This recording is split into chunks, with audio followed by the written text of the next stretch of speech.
don't keep things from us. We want to see the autopsy reports of those two people who were killed by LAPD, but they refuse to release that information, even though it's been longer than the 6 weeks that we were promised by LAPD Chief Beck. If a citizen does something in the community, he or she will go to jail until the investigation is completed. As far as the officer, they will stay out of jail, they will still get paid, they'll still get to see their family. Though LAPD Assistant Chief Earl Pasinger showed up to talk, some residents expressed disappointment for what they call an overall lack of police presence at these tables. And one LA school police officer says public trust in law enforcement has eroded in South LA. They don't always feel safe when the police are around, that, when the lights are behind them or the officers are behind them, it's not a feeling of safety, it's a feeling of fear. And that was kind of surprising to me. This is not the end of the discussion. This is really just the beginning. But we want to foster that here in the 9th District and really create an atmosphere of cooperation and collaboration. In South LA, Gil Reyes for LA This Week. And the LAPD has been trying to build trust with the community through events like Mission Possible, where officers and those with autism come together to learn about one another and about ways to approach the other that may lead to more compassionate interactions. Yana Kay reports. 13-year-old Edric Escalante, who has autism, is thrilled to be meeting Los Angeles police officer Christina Johnson for a day of learning and fun. He says he's happy and excited. Edric is one of 100 school kids who took part in this year's Mission Possible, an event that strives to bridge the gap between law enforcement and the autistic community, where officers learn tips and techniques on how to better interact with autistic children. One of the things I learned, I didn't realize that they were on sensory overload with lights and sirens or radios going off. So to better help the community, if we come in contact with an autistic person, we can shut down the lights on the police car, of course, turn off the siren, maybe turn down our radio a little bit. Held at the California Endowment, each of the kids was paired up with one police or sheriff's officer, where they spent the day having lunch, sharing personal stories, and getting their pictures and fingerprints taken. Cool! The event comes just 2 months after LAPD allegedly shot and killed an unarmed African-American man, whose family says had a mental disability. While the incident is still under investigation, it underscores the importance of events like these that educate law enforcement and community members. Now, this event not only helps law enforcement learn more about autism, but educators say it also helps the children understand that the police officer is there to help them and is their friend. They'll think of them more as their buddies and their friends, as opposed to someone who's, very scary with a gun. We have a lot of encounters with them throughout the day while we work patrol. It's very important that we know how they work and how we could work better with them when we are encountered. And officials hope that philosophy translates into safer streets for all. I'm Yana Kay for LA This Week. The LAPD partnered with the Autism Society of Los Angeles for the annual event. Hello Kitty Mania has reached a new fever pitch with the first ever Hello Kitty convention in downtown LA's Little Tokyo, as well as an exhibit. Anna Marcos takes us there. Who would wait hours in line to hobnob with a cartoon-like character who doesn't speak and has no mouth? Well, these people and these, and about 25,000 others who swarmed in for the first ever Hello Kitty convention in LA's Little Tokyo. Tickets were sold out before the 4-day Kitty Fest even started. I fell in love with her because she was unique. She never said a word, but she felt it. She could accommodate when you're sad or when you're happy. People, it seems, can read anything they want into the white baby face with its iconic hair bow. I love all the colors that they do it in. I love red and pink. So what do you do at Hello Kitty Con? Well, wait in line, take pictures, buy goodies from the Hello Kitty food truck, and make Hello Kitty art. Oh, and buy Hello Kitty paraphernalia. We are doing 5 to 20 times the normal admissions that we do. The Japanese American National Museum is also running a Hello Kitty exhibit. Up front and center, the tiny 1975 knick-knack that started the $8 billion a year phenomenon, the first Hello Kitty coin purse. We've had people from Ireland, Italy, who've specifically made vacation plans that would coincide with the exhibit and with the convention. Local shops and cafes also doing brisk business, some doing promotions like the Hungry Hunt, which offers a Hello Kitty pin. Cafe Dulce goes the extra mile, offering donuts and a Hello Kitty latte.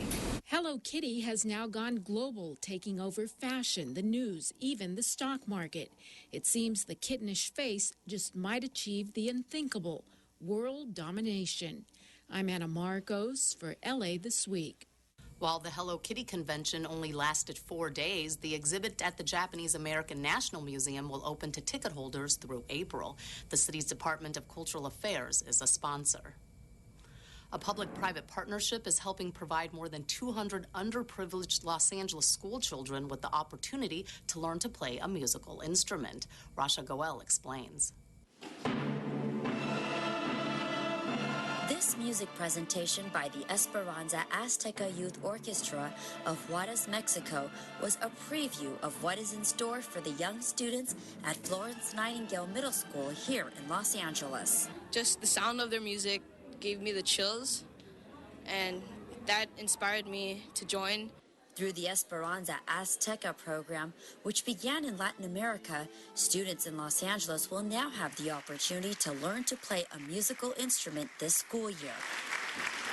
The Esperanza Azteca Youth Orchestra program will begin its first year at Florence Nightingale Middle School through an after-school program, with plans to expand to other schools in the district. I really believe you cannot put a monetary value on the change that's going to impact these children here in this community. Every human being should be able to realize their God-given potential, to be creative, to connect, and to inspire. The program will help provide funding for 15 music teachers, including a conductor, who will work with students and teach them the basics of reading music and playing instruments.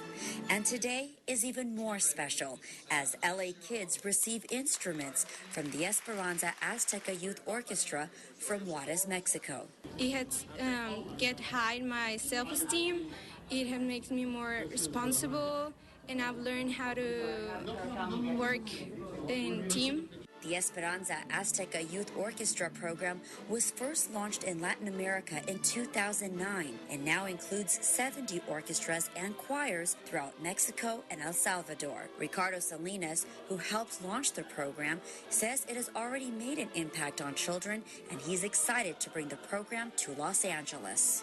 Music is about teamwork, about personal excellence, about commitment to show up on time, playing tune on time. It's a dream of mine, but it's a dream of everyone that lives in this community, that there would be the civility that culture brings to a community. And perhaps that dream is coming true as two groups unite through the sound of music. I'm Rasha Goel for LA This Week. The orchestra's first concert will be held in the spring of 2015. It's a trip down memory lane. A piece of Los Angeles history has been revived as the original Lankershim train depot roars back to life. Here's Yana Kay. Diane McCreary gets emotional as she looks around the newly refurbished Lankershim train station. Her husband, the late Guy Wellington McCreary's great-grandfather, helped bring the original wood-frame station to the San Fernando Valley location in the late 1800s. Guy spent the last few years of his life making sure that it would be saved, and now it will be. I like to see a community save all of their treasures, because once they're gone, they're gone. Thanks to Metro, this historic gem, which stopped operations in the 1950s, will continue to shine as a historical monument after receiving a $3.6 million exterior restoration. Metro's goal is to improve the way people move to their homes, to where they shop, to where they work and play. So, and part of that is restoring the depot today. Approximately 70% of the original wooden structure has been refurbished, including a new foundation, roof, platforms, and seismic upgrades. The historical buildings deserve to be preserved. The newly refurbished station, which used to transport freight, goods, and passengers in the 1800s, also received a fresh coat of paint in its original mustard yellow and brown colors. The significance of this place is really that it connects our history with our future, because this depot allowed the blossoming of the San Fernando Valley. Now that the historic Lancashire Depot has been restored, the next step is to find a commercial tenant like a museum or a coffee shop that will occupy the space. I'm Yana Kay for LA This Week. Other metro transportation improvements are also planned for the area. Federal arson experts complete their on-scene investigation into the Venice storage fire. The city recognizes the importance of mentoring for students with disabilities and Norman Lloyd Day in the city of LA. These stories in City Beat. The October 25th fire at Extra Space Storage in Venice has been ruled undetermined. The Los Angeles Fire Department's Arson Counterterrorism Section had called upon the Federal Alcohol, Tobacco, and Firearms and Explosives Agency, or ATF, to investigate the fire at the two-story, 81,000-square-foot storage facility. And while the scene examination has been completed, investigators say they will continue to conduct interviews, forensic examinations of collected evidence, and follow-ups of additional leads as they develop. City leaders recently recognized Disability Mentoring Day for helping to foster relationships between employers and potential future employees. New generations of young people with disabilities and growing up in Los Angeles, graduating from high school, going to college, and preparing to participate in the workplace. And programs like this emphasize our dedication as a city to this very important community. And award recipient Olivia Mitchell received a big honor and a big surprise. The very first ever Distinguished Mentor Award that will now be named in your name from here on forward. Mitchell, who is currently with the city's Housing and Community Investment Department, was honored for her work with youth with disabilities throughout her years as a city employee. City leaders joined Councilmember Paul Koretz to declare November 8th Norman Lloyd Day in the city of Los Angeles. The day also happens to be the actor's 100th birthday. If you don't know Lloyd by name, you may know him from the scene from Hitchcock's Spellbound. He's the one holding on for dear life near the top of the Statue of Liberty. But time goes on, and you get to be 100, and you get to be honored. And I thank you all for your generosity. Thank you. Norman Lloyd has had and is continuing to have an extraordinary career as a producer, director, writer, and actor. Bohemian book lovers flocked to North Hollywood for a memorable night of spoken word. Anna Marcos reports on Lit Crawl. Our tale begins on busy Magnolia Boulevard. Where this goes, nobody knows till we turn the page, go around the corner and enter up to 30 cafes, bars, and restaurants for a night of storytelling. This is the biggest cultural event I have ever been to in the Southern California area. This is Lit Crawl, a celebration of the spoken word featuring 170 local authors reading samples of their works at various venues in the NoHo Arts District. There's the horror comedy styling of Jeff Ayers in one club, tales of LA living from writer Keenan Norris at another venue, the poetry of Susan Hayden up the street, and they're all within walking distance of each other. And celebrate the really hardworking authors, because just like actors in LA, we get authors that are really, really trying to make it. And there are resources for them, but they need people like us to support them. Lit Crawl attempts to recreate classic spoken word haunts like New York's Greenwich Village and North Beach in San Francisco, but in the Valley. I get the feeling they don't think this is really an LA kind of thing, and then you have this kind of event and everybody shows up and walks the streets. We love this kind of thing. This is fantastic. A wonderful way for people from outside of this area to come and enjoy all that NoHo has to offer, and for the people here in North Hollywood to come out and get to know each other and get to enjoy the great venues that we have here in this neighborhood, and lots of really terrific artists. Everyone has a story. Get out your pens and start writing. As we close the book on another successful event. From Lit Crawl in the NoHo Arts District, I'm Anna Marcos for LA This Week. This marked the second annual Lit Crawl. Over 2,000 people came out, the biggest turnout yet. In this week's list of things to do, a tribute to Dennis Hopper, an Edge of Your Seat drama, and a meeting for students interested in volunteering at the LA Zoo. Dennis Hopper was recognized during his lifetime for his work as an actor and director, but his interest went beyond cinema into other realms of art, especially photography. The USC School of Cinematic Arts will present a tribute to Dennis Hopper, including a series of screenings, conversations, and an exhibition of Hopper's photographs. The closing night event of the tribute takes place on Friday, November 14th from 7 to 10 p.m. at the Eileen Norris Cinema Theater at the Frank Sinatra Hall, University Park campus downtown, located at 850 West 34th Street. The event will feature a screening of Hopper's 1971 film, The Last Movie, followed by a discussion with Hopper's friends, family, and colleagues. Call 213-740-0483 for details. Marsha Norman's Pulitzer Prize-winning Night Mother starts with a supposedly normal evening in the mother-daughter Kate's household and spirals out of control when 40-something Jessie announces to Mama that she plans to kill herself before the night is over. Over the course of 90 minutes in real time, Thelma desperately works to convince her daughter that life is worth living.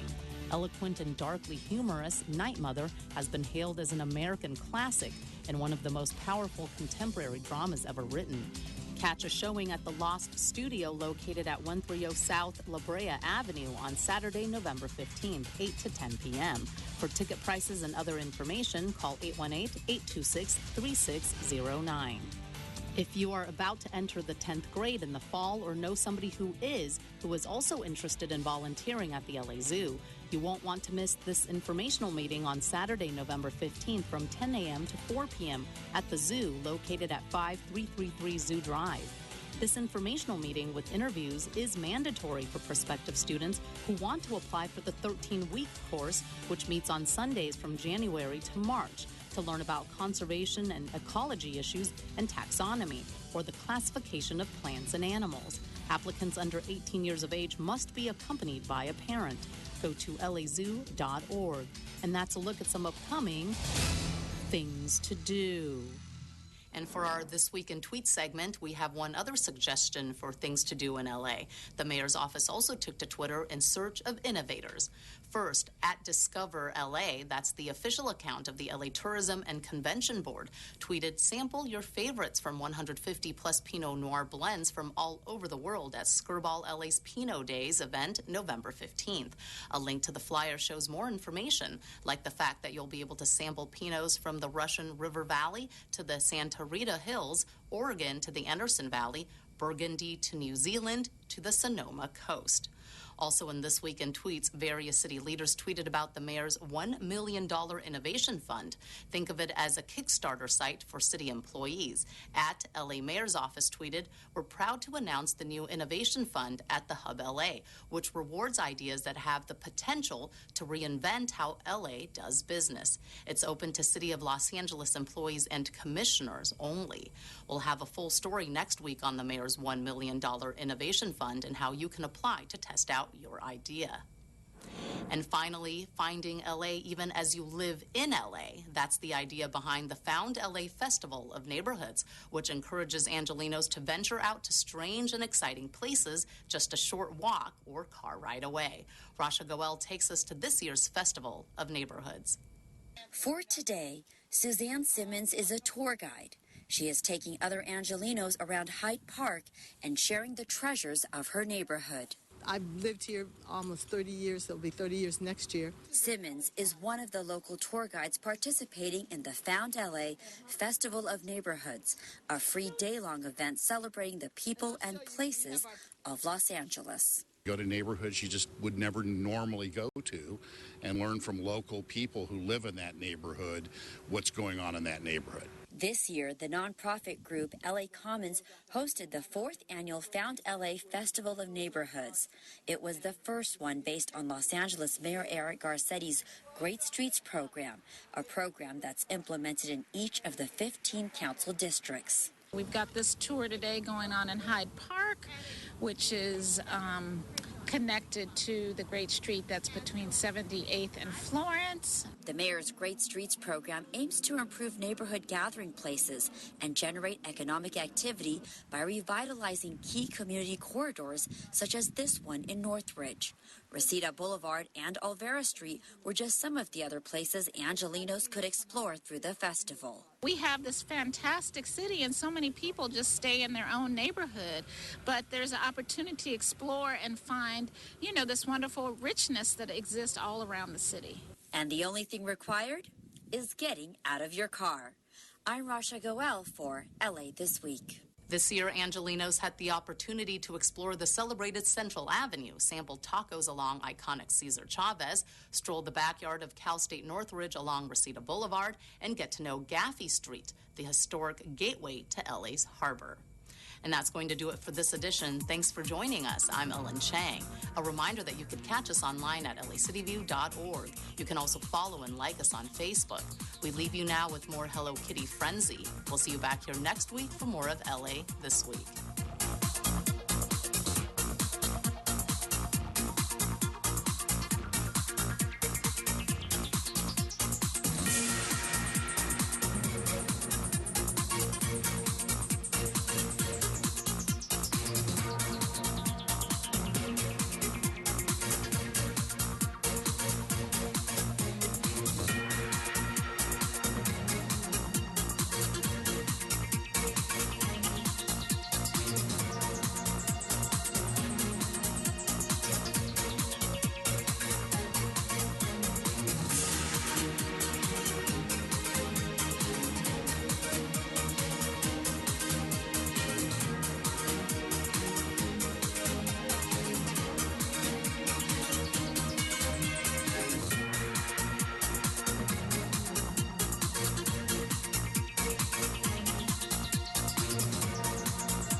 Emergency, operator 271.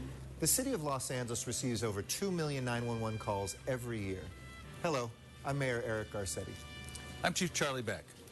A significant number of 911 calls are not emergencies. 911 should be used for emergency calls, such as preservation of life, a crime in progress, prevention of a crime, or a public hazard. If your call is not an emergency, such as a loud party, verbal dispute, public nuisance, or lost or missing property, you can dial 1-877-ASK-LAPD to have the police respond. Remember, call 1-877-ASK-LAPD for non-emergency calls. Los Angeles Police Department, what are you reporting?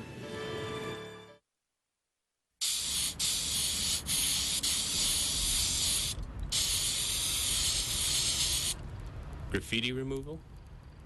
Call 311, the toll-free number for non-emergency services. 311, your one call to City Hall.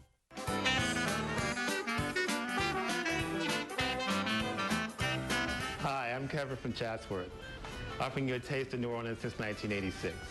You're watching LA City View, Channel 35. Our city, our channel.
emergence, get on the phone, call the members. Again, Mr. Bloom.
Good morning.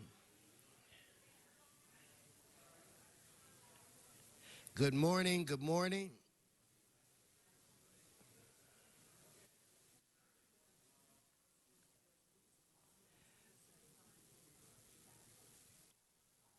Today is Friday, November 14th. It is the third day of my birthday celebration. I want to welcome you to your Los Angeles City Council. This council meets every Tuesday, Wednesday, and Friday at 10 a.m., and the public is definitely welcome. We don't have a quorum as of yet, but I believe we can start with the presentation portion of our program today, and I would like to defer to Member Mitchell Farrell. Mitchell, the floor is yours for our first presentation of the day. Thank you. Thank you, Mr. President. Colleagues, as we go about our lives, it is easy to get distracted by the numerous tragedies that strike our world. It is easy for some to forget that 1 year ago, Typhoon Yolanda, one of the strongest tropical storms ever recorded, struck the Philippines. And there's supposed to be a video showing. Perhaps it is not queued up yet. Maybe it won't. There we go.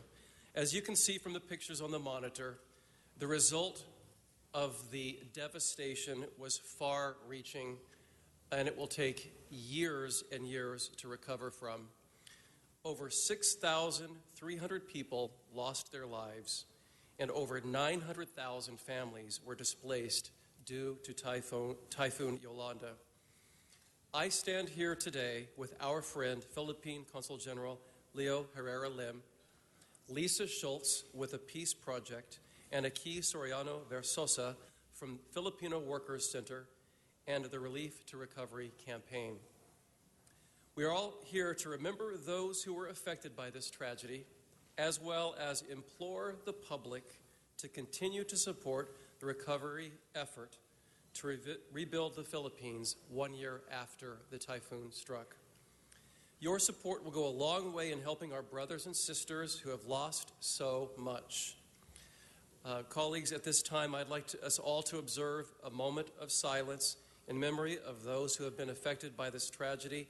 And please keep in mind the thousands and thousands of people who have never even been found. A moment of silence.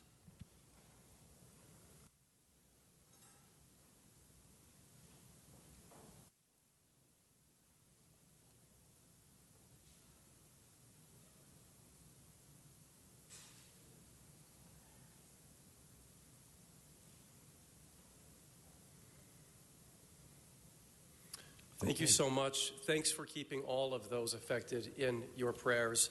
And at this time, I would like to invite Consul General Herrera Lim to say a few words. Please, sir, come forward. Thank you, Mr. President. Council Member Mitchell Farrell, other members of the Council. I wish to thank you, the City Council, and the people of Los Angeles for remembering our people.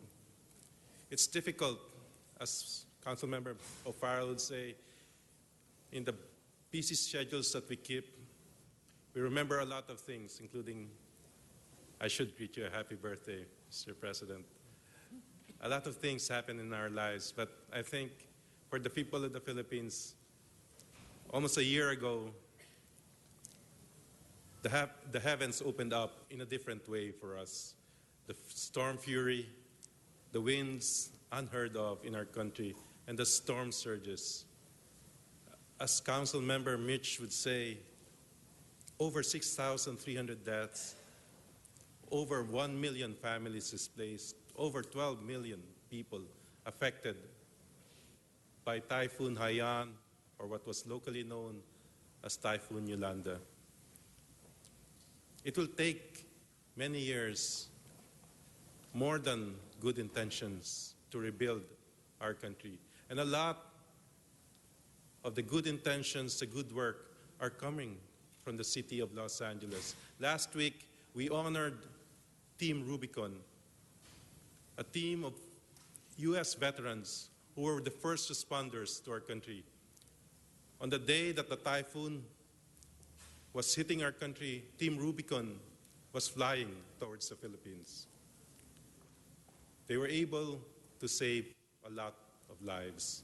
And I think the readiness of the people of Los Angeles to raise a helping hand across the seas is commendable and inspiring for our people. It gives us inspiration to build back better in these islands. I've seen a lot of reconstruction happen in the world after great disasters. I've seen Haiti, I've seen Katrina's disaster, I've seen the one in Japan after the tsunami. I would say that the build back in the Philippines is going on a deliberately good pace. Different challenges. Ours are different islands that are connected by the seas. So sometimes rebuilding on one place would go smoothly, but we have to transfer some of the heavy equipment through barges to the next community. So it's not just an hour away, but 2 or 3 days away in terms of rebuilding. So for our country, it creates great comfort that the city of Los Angeles and the people of Los Angeles remember us on this day. And hopefully, we can show in the coming days, in the coming months, and in the coming years that we've not let you down in terms of rebuilding. We are building back better, and we want to be the voice both for a pressing challenge in the world today, one that involves climate change and all its impact on different communities around the world. We felt the impact of climate change through Typhoon Haiyan. And we also want to be the voice of a collective action by different governments and different people in terms of disaster response, a key issue of national security for many of our people around the world. So we thank the City of Los Angeles, this council, in terms of allowing us to be the voice for this cause, and as well as keeping the spirits of our people alive in this city. So on behalf of my people and behalf of my community here in the city of Los Angeles, thank you very much. Thank you. Thank you, Council General. And if I might just add that Los Angeles and our people feel a special friendship and partnership with the Philippines, and you can be assured that we will do our part to assist you and your people. Thank you very much. Mr. O'Farrell. Thank you, Mr. President. We have Lisa Schultz from the Peace Project, who just returned again from the Philippines, who can describe in her own very personal words the devastation, but the recovery and the sense of hope that she has personally witnessed. Lisa? Thank you. Thank you. Like everyone here, I witnessed the devastation of Typhoon Haiyan with complete disbelief. And then I heard this voice in my heart, and it said, you know, you can do something to help. So the Peace Project got busy. We identified an area where help was needed, Bantayan Island off the northern tip of Cebu. And then I got on a plane. I arrived on Bantayan Island and saw complete devastation. I saw piles of wood and metal that used to be homes. In Santa Fe, one of the cities there that has a population of 30,000, about the same as Beverly Hills, over 65% of the homes were destroyed. People's livelihoods were gone. Families were torn apart. I then met a group of people in a small community called Tabanac and knew this was a place to build our first community of 40 homes. We promised to build 200. When we started planning, I said to the people of Tabanac, the Peace Project is not going to give you a home. We're going to work with you to rebuild your community. I'm going to do my part by going back to raise money. You have to do your part as well. And then I'm going to come back here and we're going to build some houses. With the help of organizations like the Filipino Workers Center and thousands of citizens here in Los Angeles, many of them from the Filipino community, we did our part. The community of Tabanac did theirs as well, cleaning up massive debris, rebuilding houses, helping with construction, walking beside us every step of the way. I'm proud to share that last Saturday, on the anniversary of Typhoon Haiyan, we finished the first house in this community. As we worked with the people of Tabanac, our goals were simple: to rebuild their community, but also to shift their belief about their ability to shape their destiny. After transforming broken dreams and an overgrown lot into a community with 40 homes in less than a month, I said to them, if you believe you're powerless, just look around at what we've created. There are hundreds of thousands of people across the Philippines that aren't as lucky. In Tacloban, one of the areas worst hit, it's estimated that only 400 of the needed 14,000 homes have been built.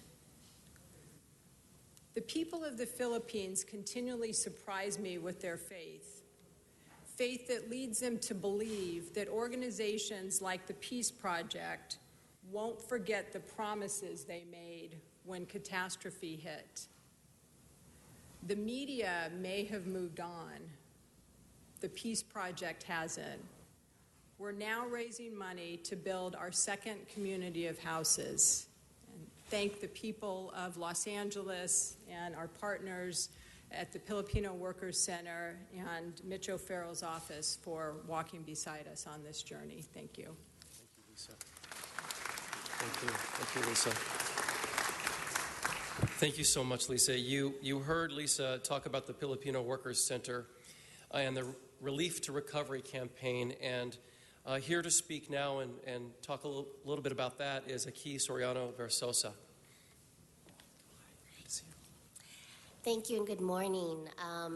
First of all, I want to thank the LA City Council for showing leadership around the issue of not only the relief efforts, but a part of the relief effort, which is trying to get the granting of temporary protected status for the Philippines.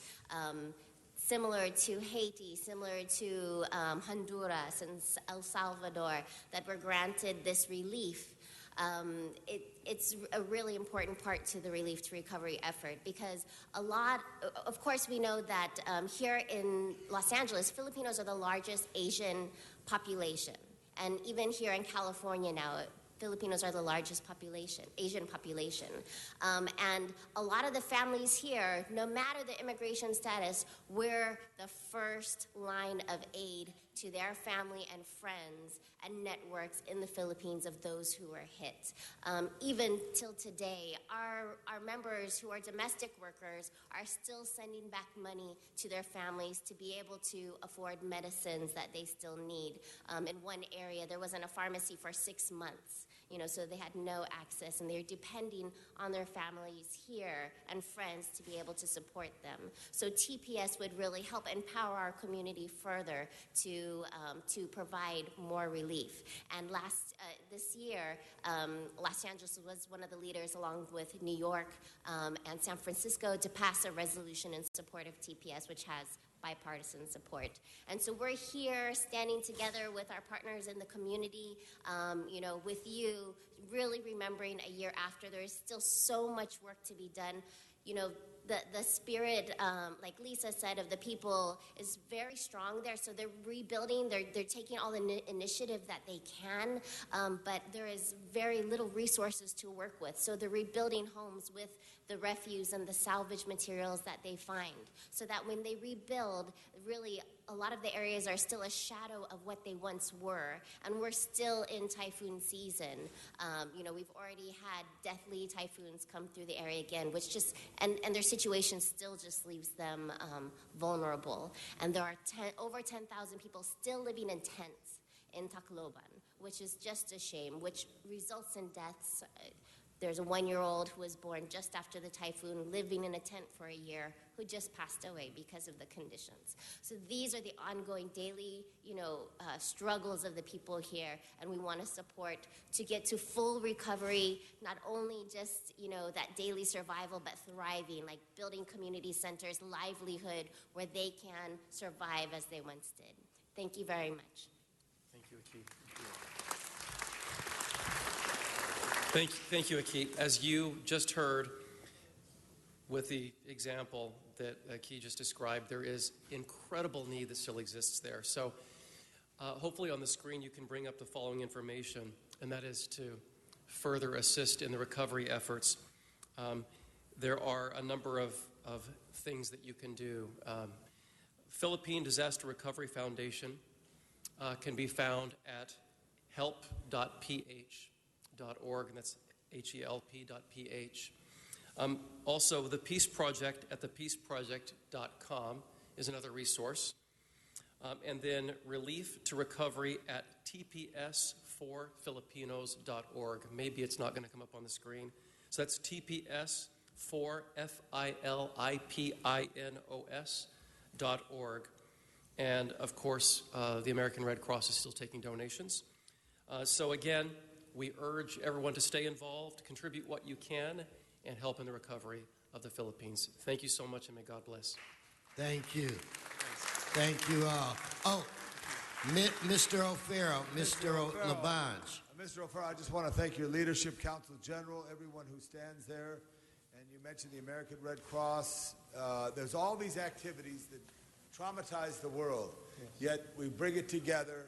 And I do want to put a shout out. There's several city employees, many retired, who engage in rebuilding efforts, whether it's in Africa, whether it's in the Philippines or throughout the world. But thank you for bringing this to our attention. Makati is a sister city of ours. We got to push all of us to help in a way possible, and we're going to follow your lead, Mr. O'Farrell. Thank you, Council General. Salamat. Thank you. Thank you. Thank you again so very much. Okay, Mr. Clerk, we do have a quorum, but before we call the roll, I'd like to recognize Mr. Fuentes for an introduction. President and colleagues, I'm absolutely thrilled to present to you the interns of Council District 7. If they would all please stand for a second for me so they can be recognized. Get the young people around. Big round of applause. There's a lot of interns.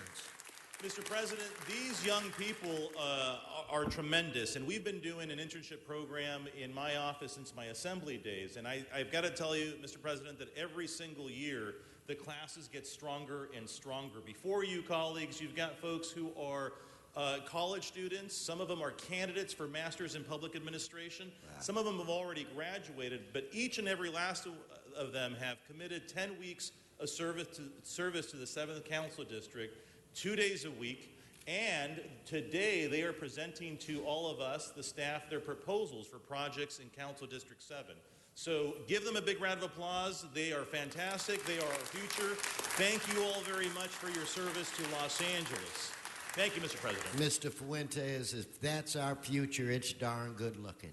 Anyway, thank you, young people, for all of the work that you do. Madam Clerk, we have a quorum. Could you please call the roll? Blumenfield, Bonnet, Buscaino, Cedillo, Englander, Fuentes, Weezer, Carrasco, Corey, Labange, Martinez, O'Farrell, Parks, Price, Wesson, Tim Rivers, President, a quorum, Mr. President. Thank you. First order of business. Approval of the minutes. Price moves, Correct seconds. Next. Committed to resolutions for approval. Buscaino moves, Weezer seconds. Next.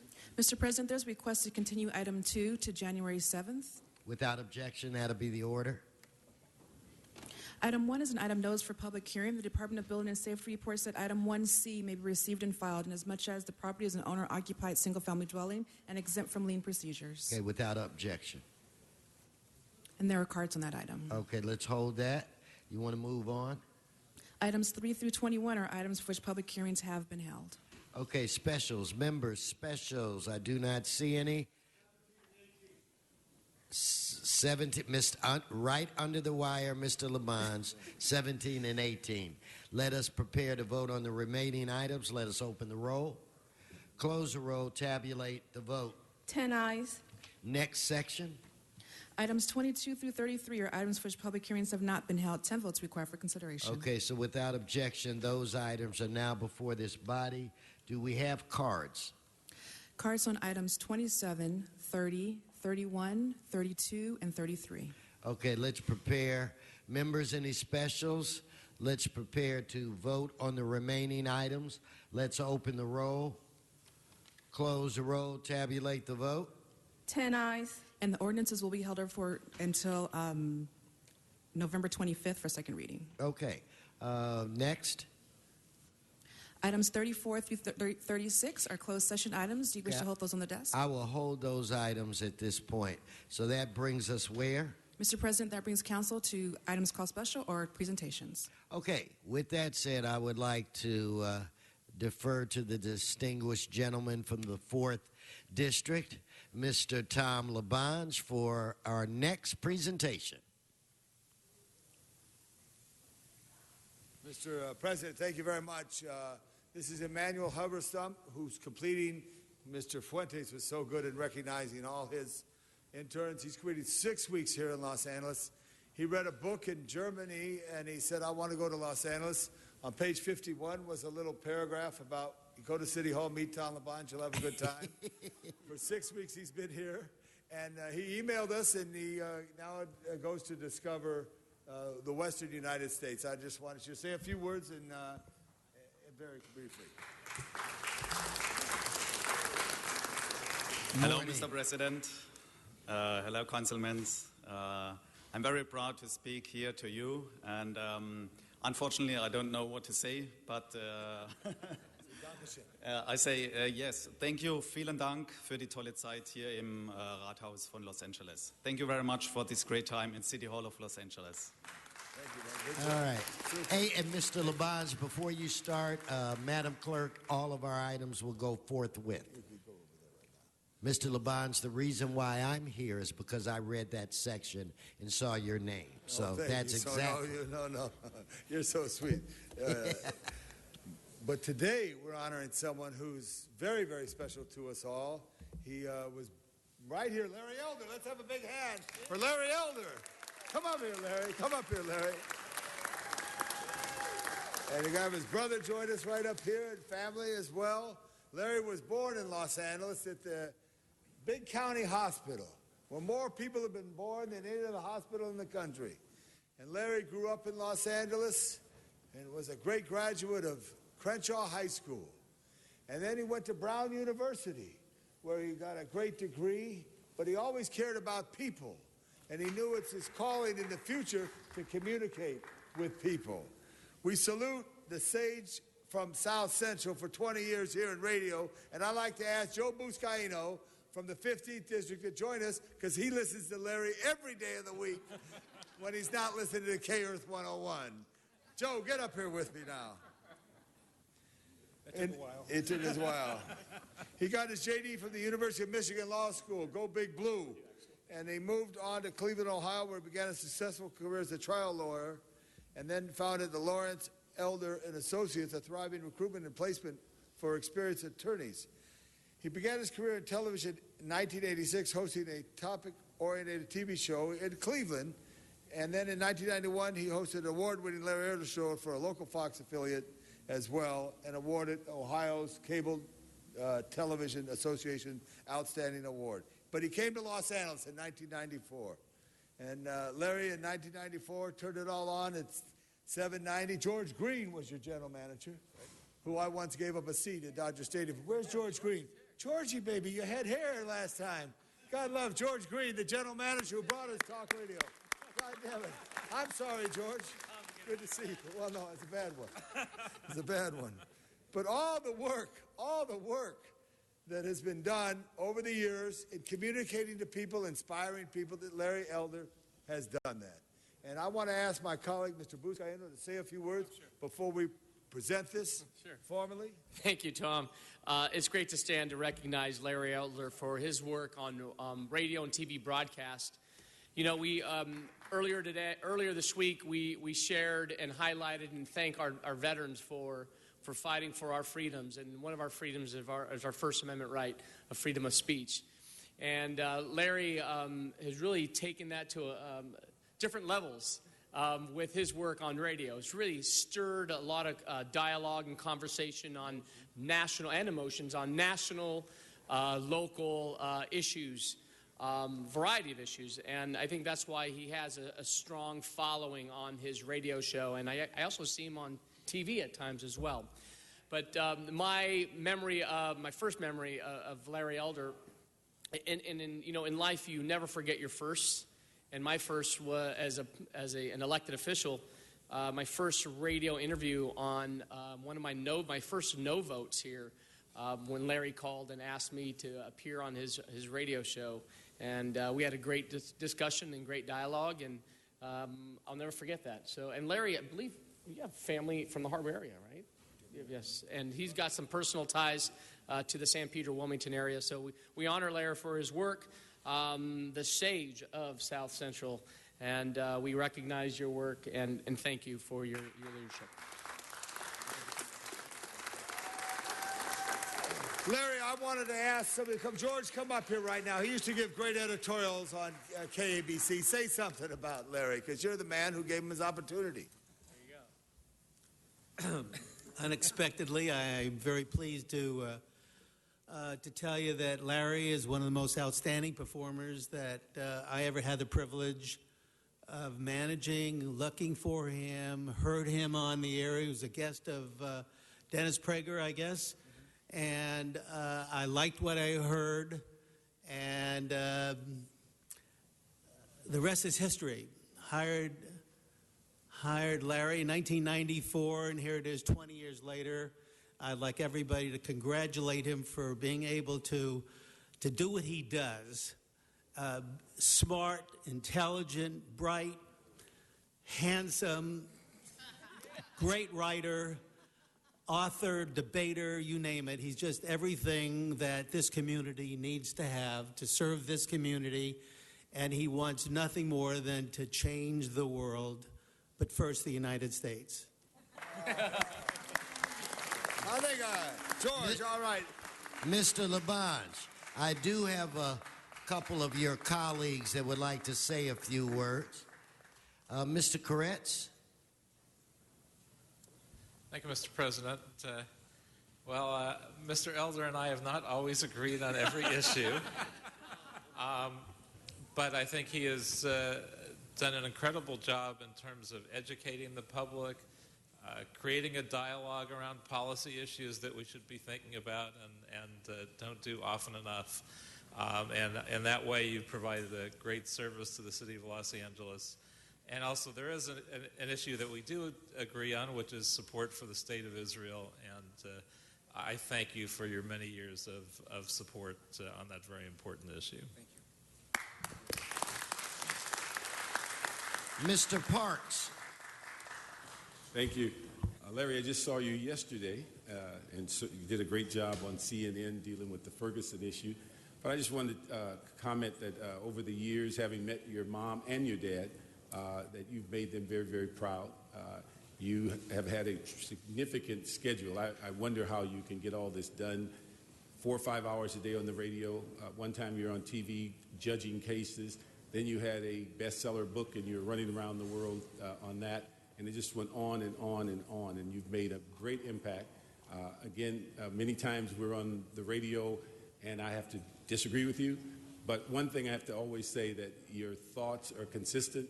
Your positions do not waver, and that you have thought them out. And so that's always good to have that ability to agree, to disagree, but continue to keep calling and saying, can we discuss this issue? The one thing I keep asking you, if you keep calling me the rate you are, I want to be on scale. I just want to tell you that. So thank you very much and congratulations.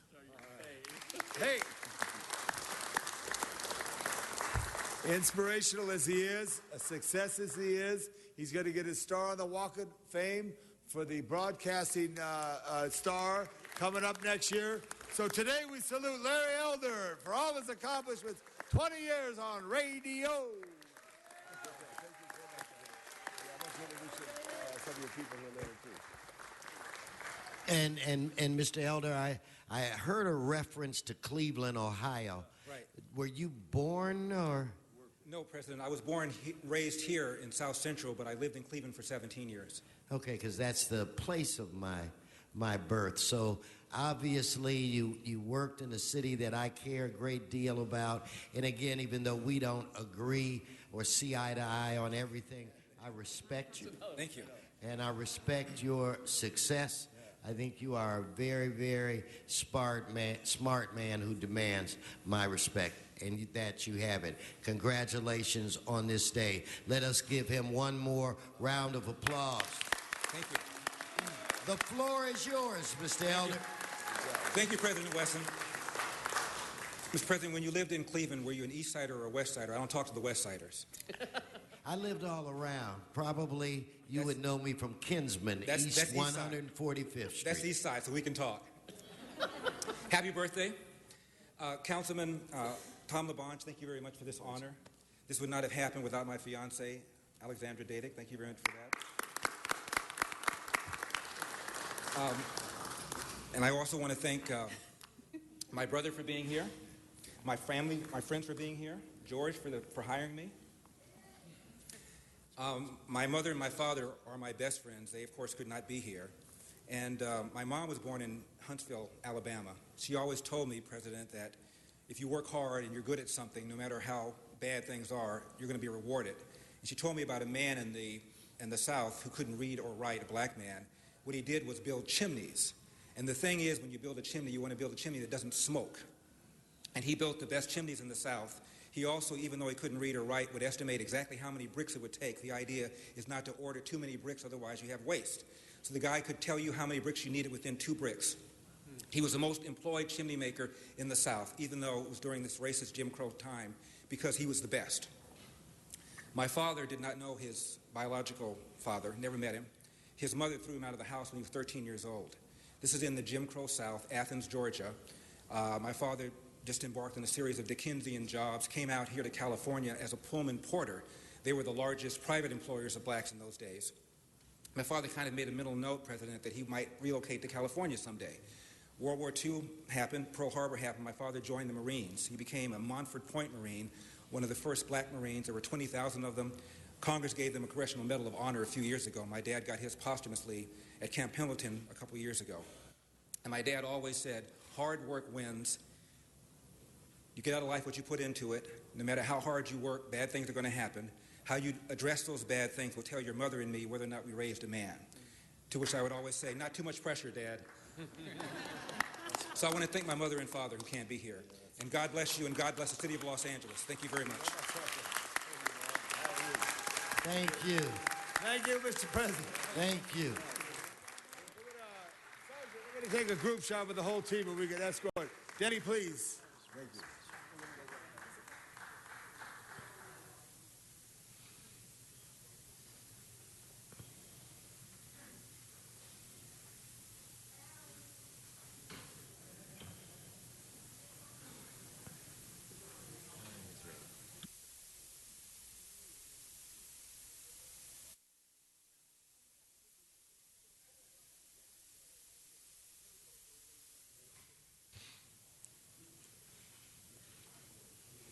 As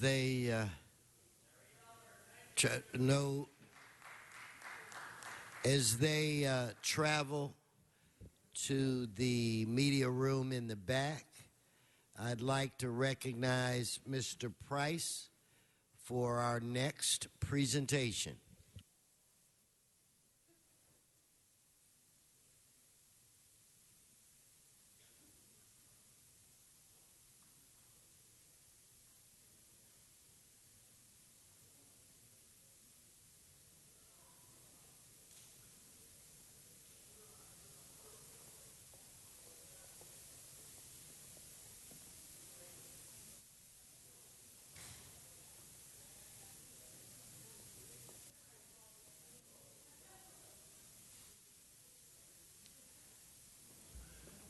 Mr. President, members, I'm excited to stand here today to celebrate a very special anniversary for an institution in our city. K-Love 107.5 FM is the longest running Spanish FM radio station in the city. That's worth an applause, don't you think?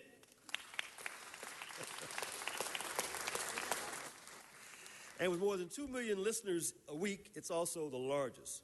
But for so many in the city, the radio station is about more than music. As they put it, they play the soundtrack for our city.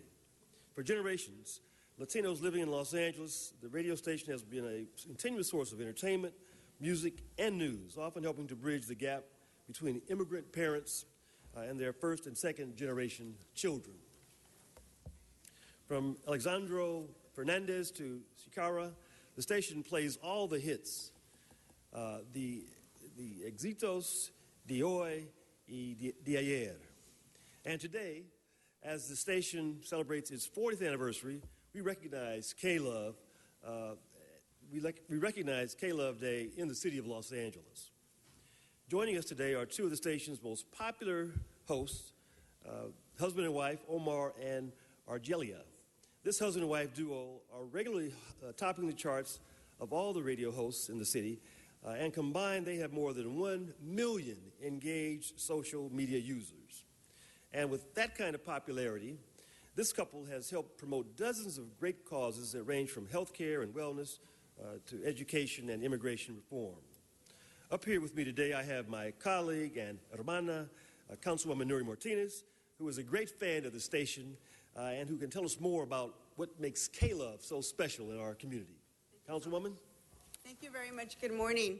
Thank you, Mr. Price. It's a great pleasure to be here this morning to make this presentation. Regardless of where K-Love is ranked, it's been one of LA's most popular and most important radio stations in the Spanish-speaking community for almost 40 years of its history. And for years, Omar y Argelia have been a core part of K-Love's success that almost didn't happen. When Argelia joined the morning show, she faced many challenges in a very male-dominated industry. Rather than using her experiences as a news reporter, she was regulated to traffic updates and nothing else. But once Omar joined the show, their natural chemistry showed through and they became the host of the morning show. Not only did Omar and Argelia work together to develop a fun and hip morning show, but they also developed a relationship. And 3.5 years later, they were married.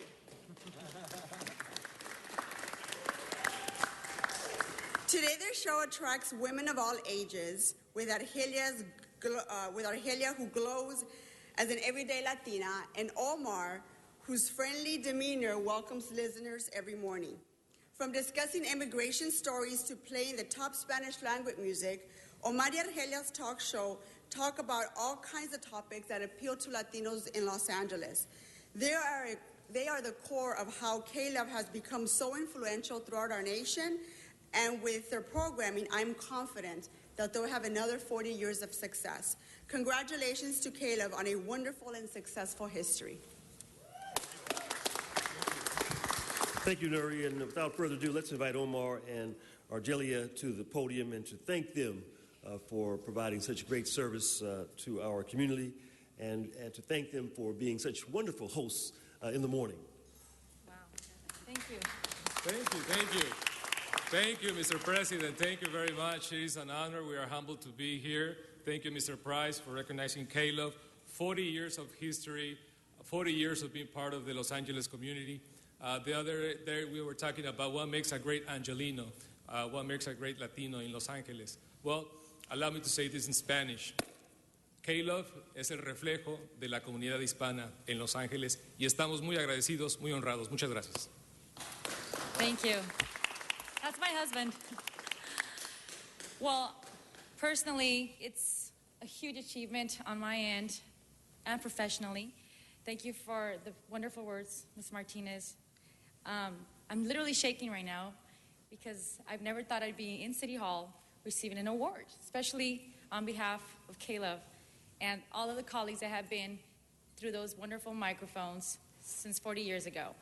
I used to cover so many stories for City Hall on the other side, and now I get to be on this side. And it truly is an honor because, like Ms. Martinez says, I was hired to represent, to be the voice of so many women in our community that don't have a voice. And finally, K-Love had a female co-host, back in 13 years ago, just celebrated 13 years ago. And for me to be standing here in front of you, council members, and Mr. President, it truly is an honor. Personally, I cannot thank you enough from the bottom of my heart and from the bottom of K-Love's pounding, vibrant heart. I want to say gracias as well. So there it is. And yes, I did marry my co-host, but that was not part of the plan.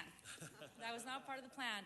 But I want to thank LA and the community for falling in love with us and for letting us be part of their lives every single day at 5 o'clock in the morning. And we invite you all to be a part of our lives too, and K-Love's life from 5 a.m. to 10 a.m.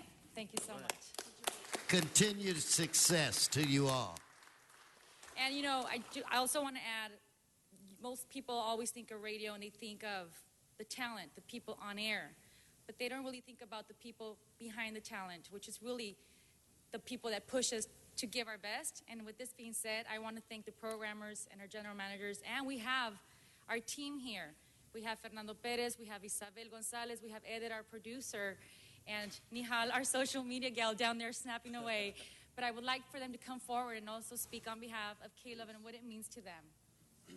Please, come on.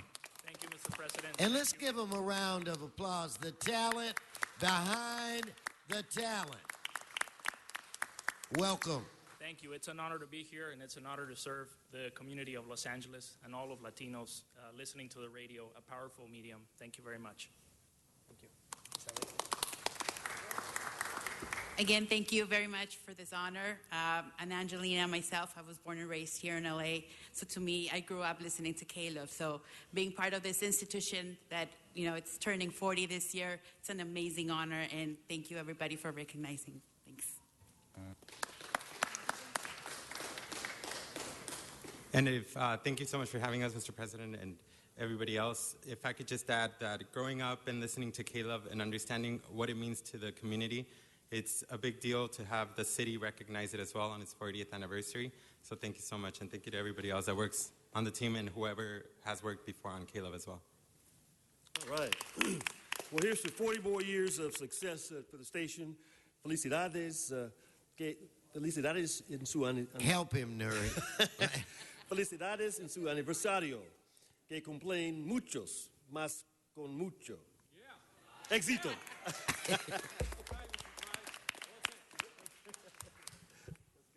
Go on, Mr. Price.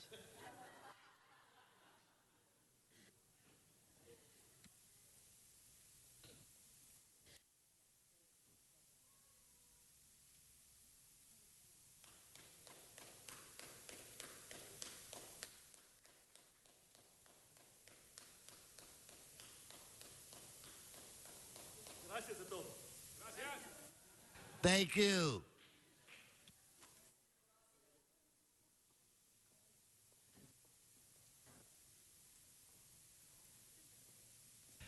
Okay, Mr. Huizar, if you're ready for today's final presentation, and again to all of our folk, congratulations and thank you for all of the work that you do. Mr. Huizar. Thank you, Mr. President, and it's an honor to be here today with the International Institute of Los Angeles as they celebrate their centennial anniversary. And I'm joined today by their president and CEO, Stephen Voss, Susan Eckert, who is the vice president of administration, and Sandra Rosas, vice president of finance. And the International Institute of Los Angeles was founded in 1914 to help newly arrived immigrants integrate into their new lives here in Los Angeles. Now, it does seem a bit of now that over 40% of the people in Los Angeles are foreign-born, you guys were way ahead of us in thinking of the important services that were necessary to integrate immigrants into the city of Los Angeles. For over 100 years, the American dream has begun at the doors of the International Institute of Los Angeles. The Institute is committed to helping families become self-sufficient and to promote cross-cultural understanding, something that is very important here in one of the most diverse cities in the world at this time.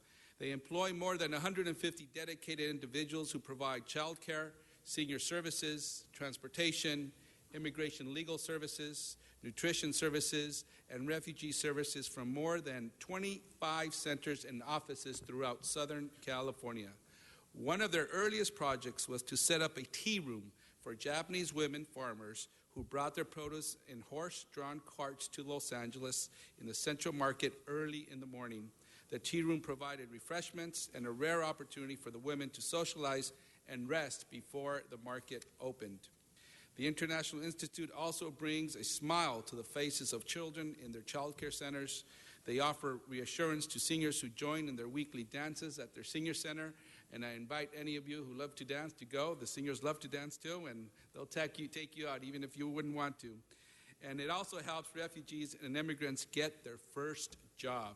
They have a senior meal program that several years ago, during the state budget stalemate, when the funding was in limbo, they were one of the organizations that we, as a city council, stepped up to assist in keeping their senior food program going through a $3.6 million gap funding that the city provided to keep that program going. In 1924, they purchased a property at 435 South Boyle Avenue in Boyle Heights, which is seen as a social service jewel by seniors and those looking for assistance in immigration services. Tomorrow, they will be hosting a grand celebration commemorating 100 years of service at their Boyle Heights facility from 11 to 3 p.m., which will include food, games, and entertainment. So on behalf of the City of Los Angeles, I would like to present this resolution signed by all the council members and our mayor, thanking the International Institute of Los Angeles for your commitment to integrating immigrants who have come to Los Angeles to call it home, and the continuation and not only seeing the importance of supporting immigrants, but their children as well as their seniors. Congratulations, and thank you so much for your work. Congratulations.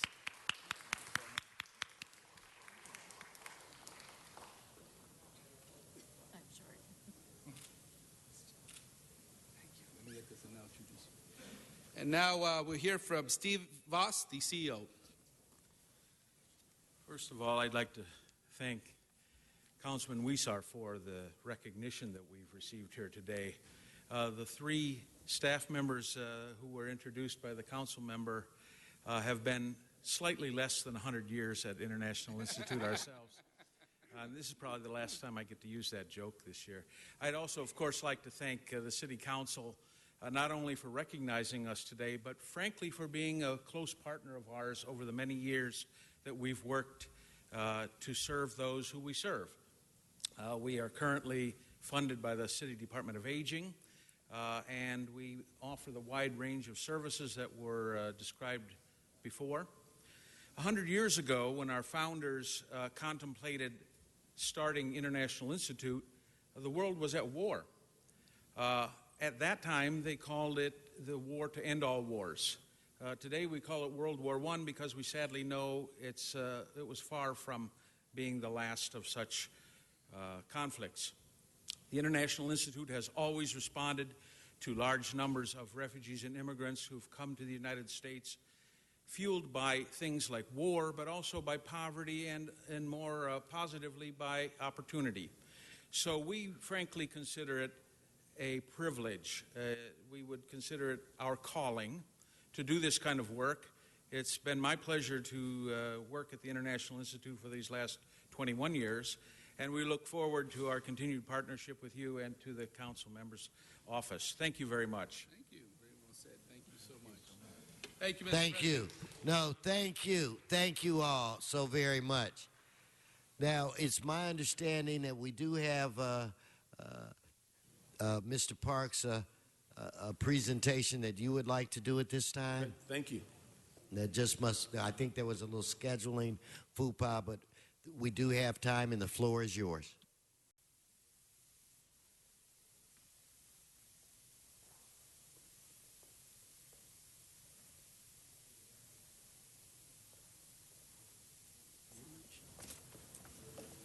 Joyce Perkins.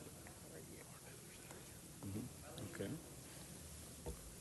Thank you very much. Today, and I think this is the second honor for you because you had something in the rotunda earlier.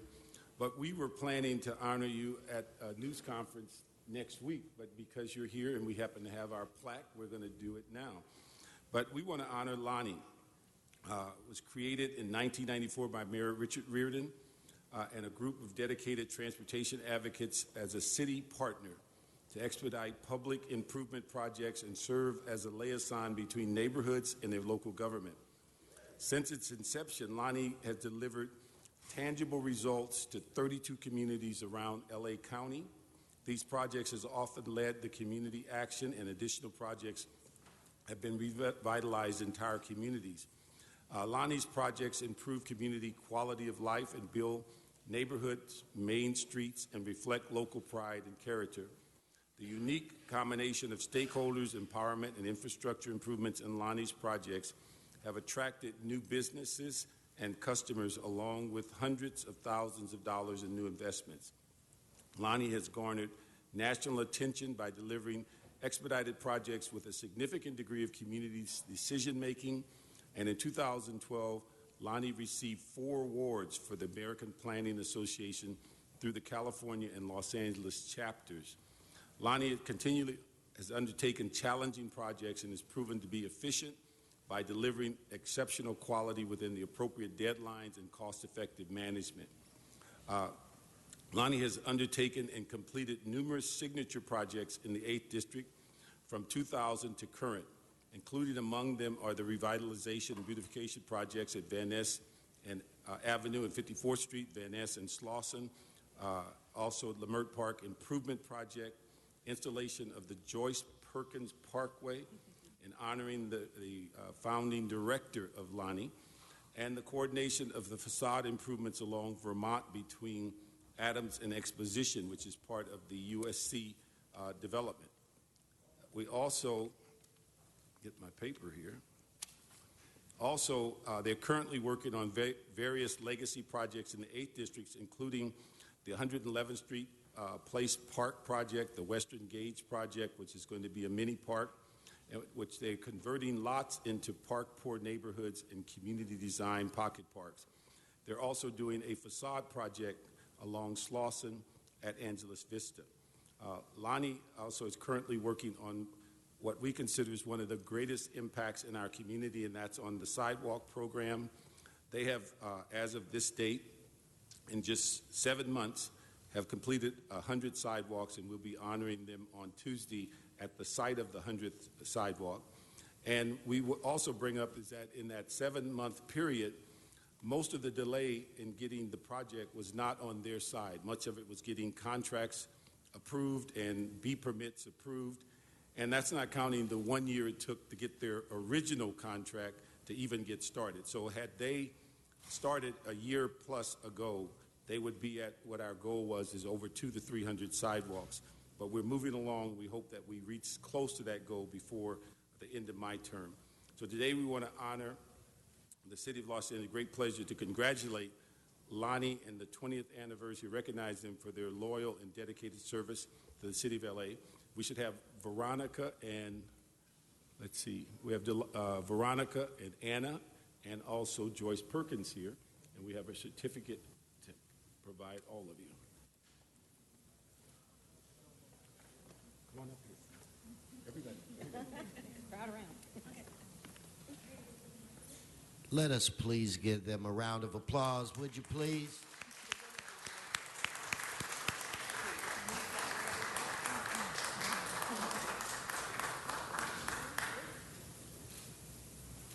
Can I jump in there as they do? Please do. What if we said no? Would it make a difference? Thank you.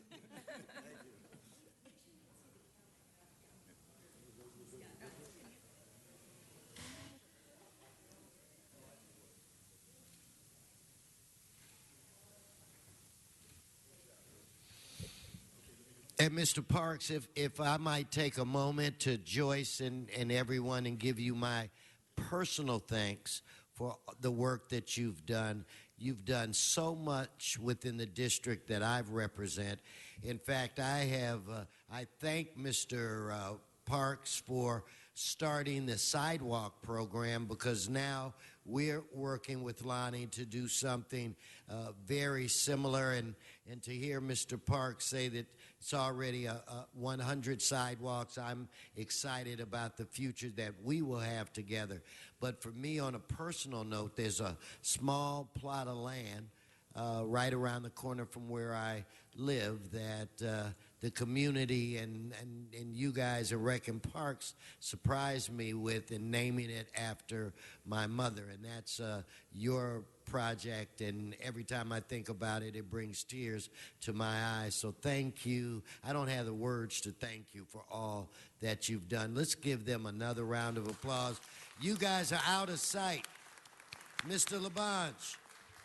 There, Joyce Perkins, who Mayor Reardon selected, which was so important, and now the new team and the great exhibit. We all should walk over the bridge. Have you been over the bridge, Mr. Fuentes? Just go over. You could see a great exhibit of all their great work. Congratulations, Lonnie. Thank you very much. Congratulations, too, Mr. Park. You can jump in my picture anytime. Mr. O'Farrell. I want to thank Bernard Parks also for doing this presentation. And I also want to thank Lonnie, because I know that we're going to be gearing up for the Virgil Village project in my district.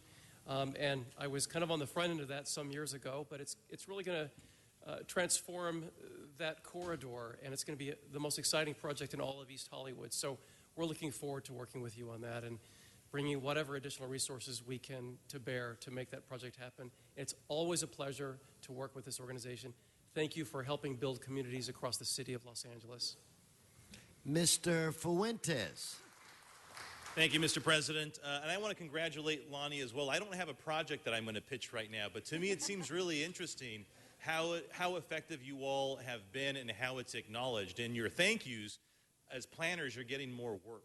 And I think it's a real testament to what I think that you all were really pioneers in, is understanding that public space has some real importance and function to our communities, and how it is that you weave the fabric of transportation, infrastructure, and all of the amenities that come with public space to result in ultimately economic development is what you all have been so good at and pioneered early on. Now we're all talking about it. Now we're all have read Happy City and Walkable City, and now we're all sort of getting caught up with what it is that you've been doing.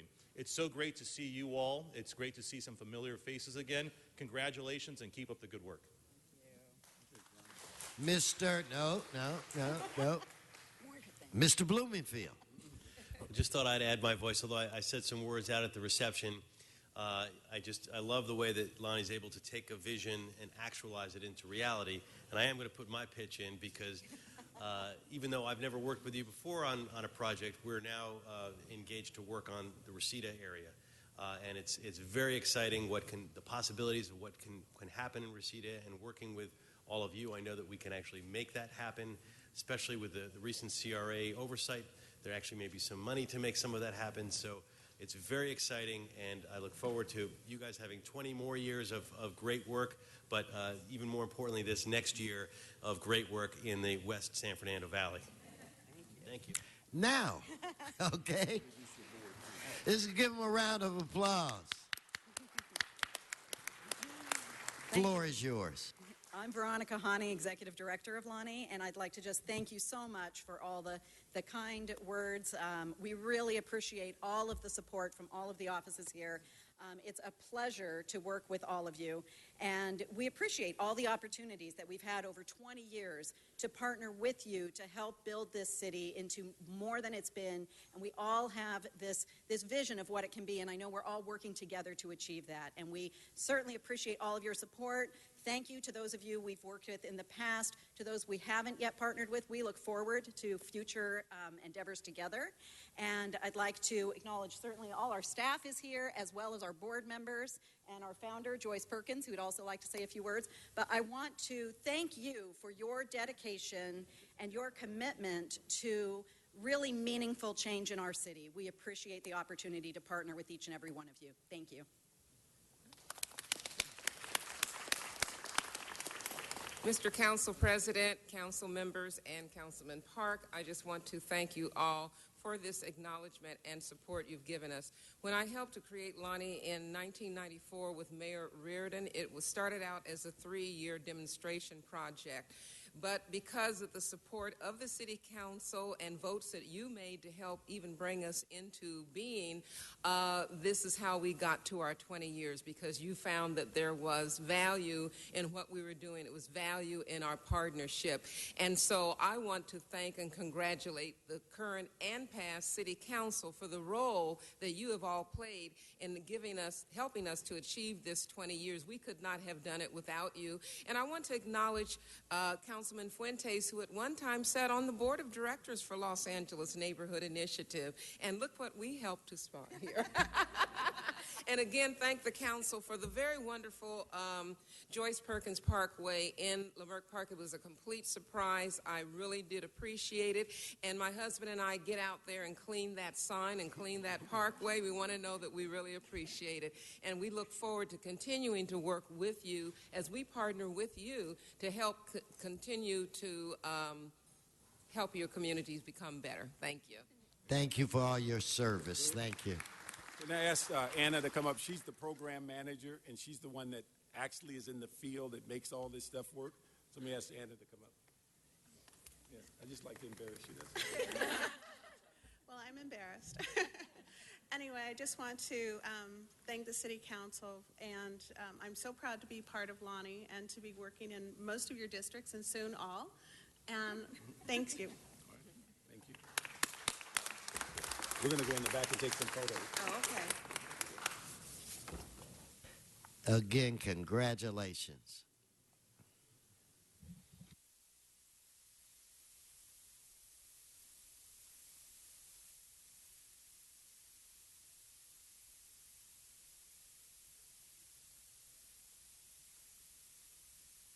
Okay, Madam Clerk, we're going to take up quickly items 34 and I believe 35.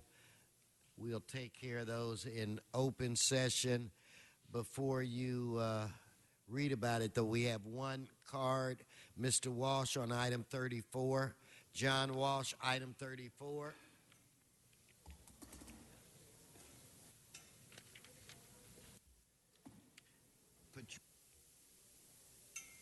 Why, as he's making his way up, why don't you announce him?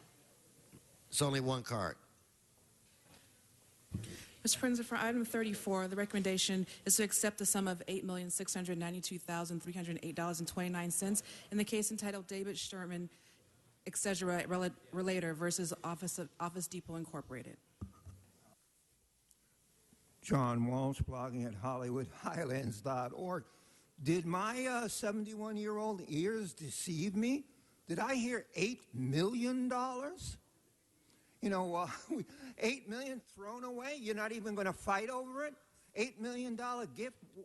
David Sherwin, Realtor versus Office Depot. You're not even named as a plaintiff or a defendant in the case, and you're paying out. Don't worry, the LA Times is sleeping on this issue. HollywoodHighlands.org. Every day, 2 or 3 times a week, millions of dollars are handed out by the city attorney. HollywoodHighlands.org, J. Walsh Confidential, blogging at Hollywood Dems. If I could defer to our city attorney for a clarification. In Sherwin, number 34, the city is accepting a sum of $8,692,308.29. Could you repeat that? Really? Yeah, that we are accepting. We are accepting the $8 million settlement. Okay, let's prepare to vote. Madam Clerk, open the roll. Close the roll. Tabulate the vote. 11 ayes.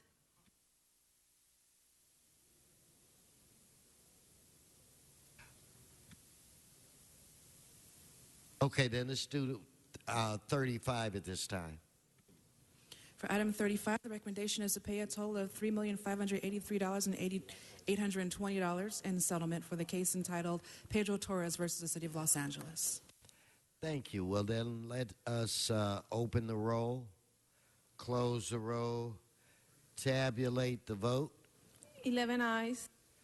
Let us move to, I believe, item 30.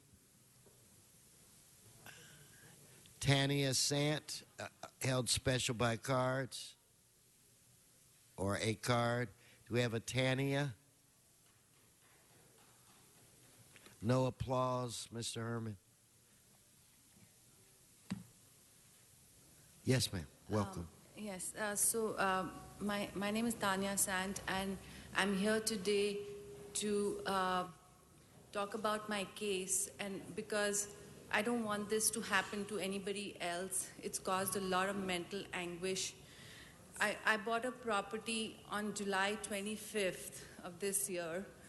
On 17th of October, I received a letter by certified mail saying that my property is in REAP. I didn't even know what REAP was, and I had no idea why my property was in REAP. I couldn't sleep that whole weekend because I didn't know why. So the following week, I found out by calling around that there were some violations made on the property by the previous owner back in March, and the property was inspected then, and it was re-inspected in April, and there were a list of violations. So I said, I've made all these changes to the property. My property has been rented out to Section 8 tenants. I've passed Section 8 housing inspection. All of these violations have been taken care of, which I didn't even know were violations. So in that letter that I received, there was a hearing date of October 28. So I went for that, and I showed them my grant deed, and I said, hey, the previous owner did this. I have nothing to do with this. And they said that, and I already in desperation got an inspection date for October 29th so that I could pass the inspection and get my property out of REAP as soon as possible. So I mentioned that as well. And the hearing officer basically told me I should talk to the REAP officer right after the case hearing. And I did that. And what I was told was this was a mistake, and then my inspection fee would be waived. So let me just stop you and defer quickly to Mr. Labange. And check it with staff of the 5th District. Can this matter, Madam Clerk, be continued 1 week? What's the address? It's right here. Give me your address again. I think it's in the 9th District. What's your address? It's 144 West 84th Place. Okay. So Mr. Price, I'm sorry, Mr. Price. can you have what I'm going to ask is if you would go on the side, if we could have our representative from the city and Mr. Price's office, if you guys would have a conversation with her. And so right now we're going to put that on hold.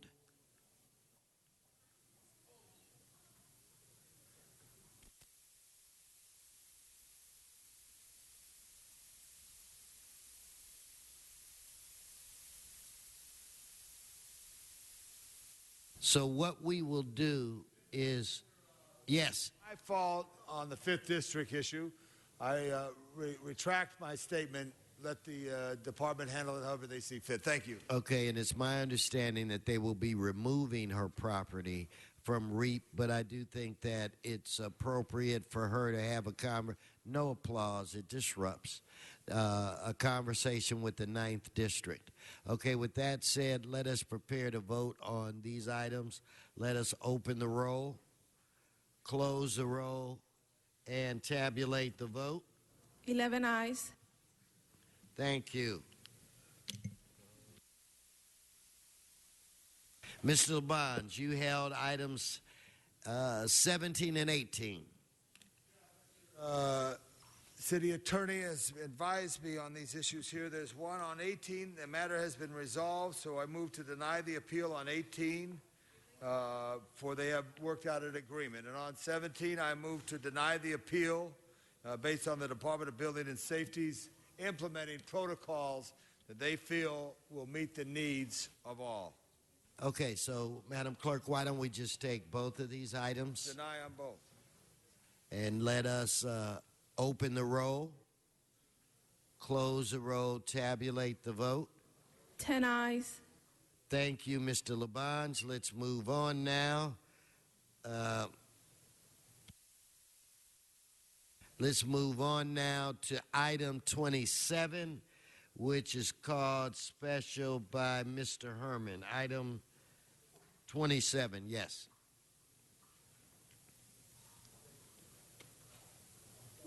Los Angeles, are we not entertained by the maintenance of Soto Street in Norfolk, which is coincides by Hazard Park? For how many years have been waiting for Mr. Weezar to enact some maintenance for our lighting there?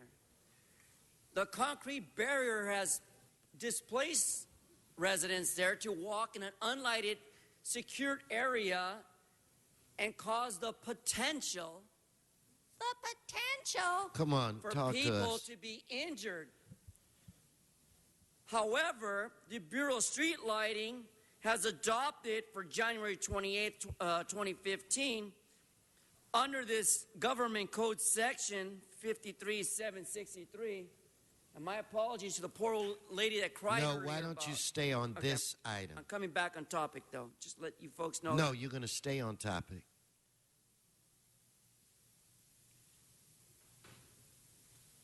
Stay on topic. He is not talking on topic. I'm on topic. No. You don't have to tell me when it's... No, I tell you what, you're not on topic. Thank you, Mr. Herman. Your time is expired. You're disrupting this meeting again.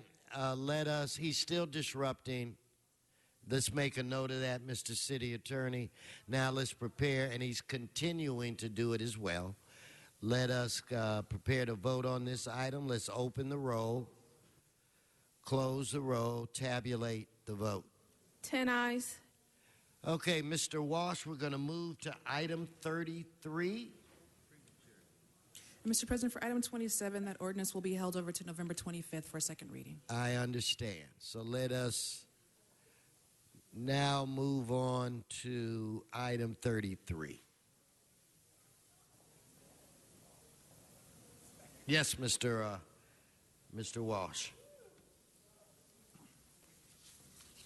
John Walsh, blogging at HollywoodHighlands.org. I don't speak too often concerning the final maps, but the final maps are very important because that shows when they change your zoning.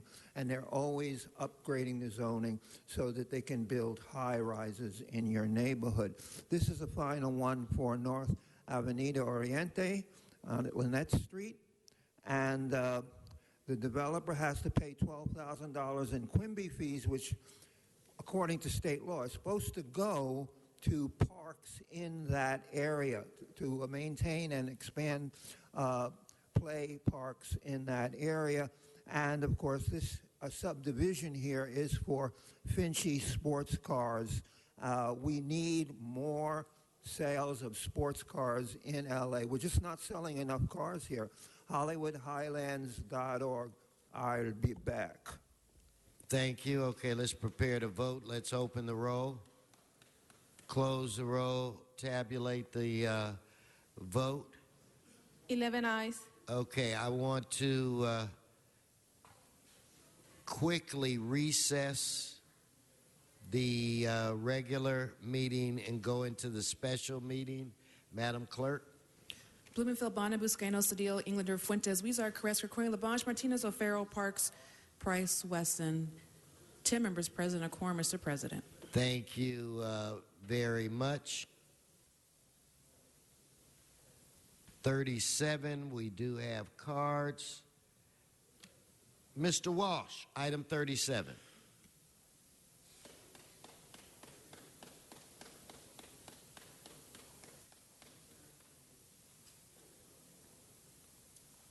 So we'll take up 37 first.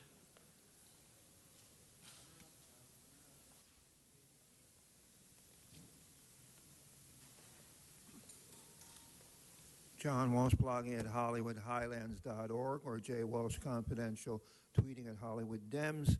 This is a separate meeting. That's why this is a totally different meeting. Feels different, doesn't it? Number 30, although the numbers continue on. This is number 37, agenda item number 37 from Wesson and Buscaino.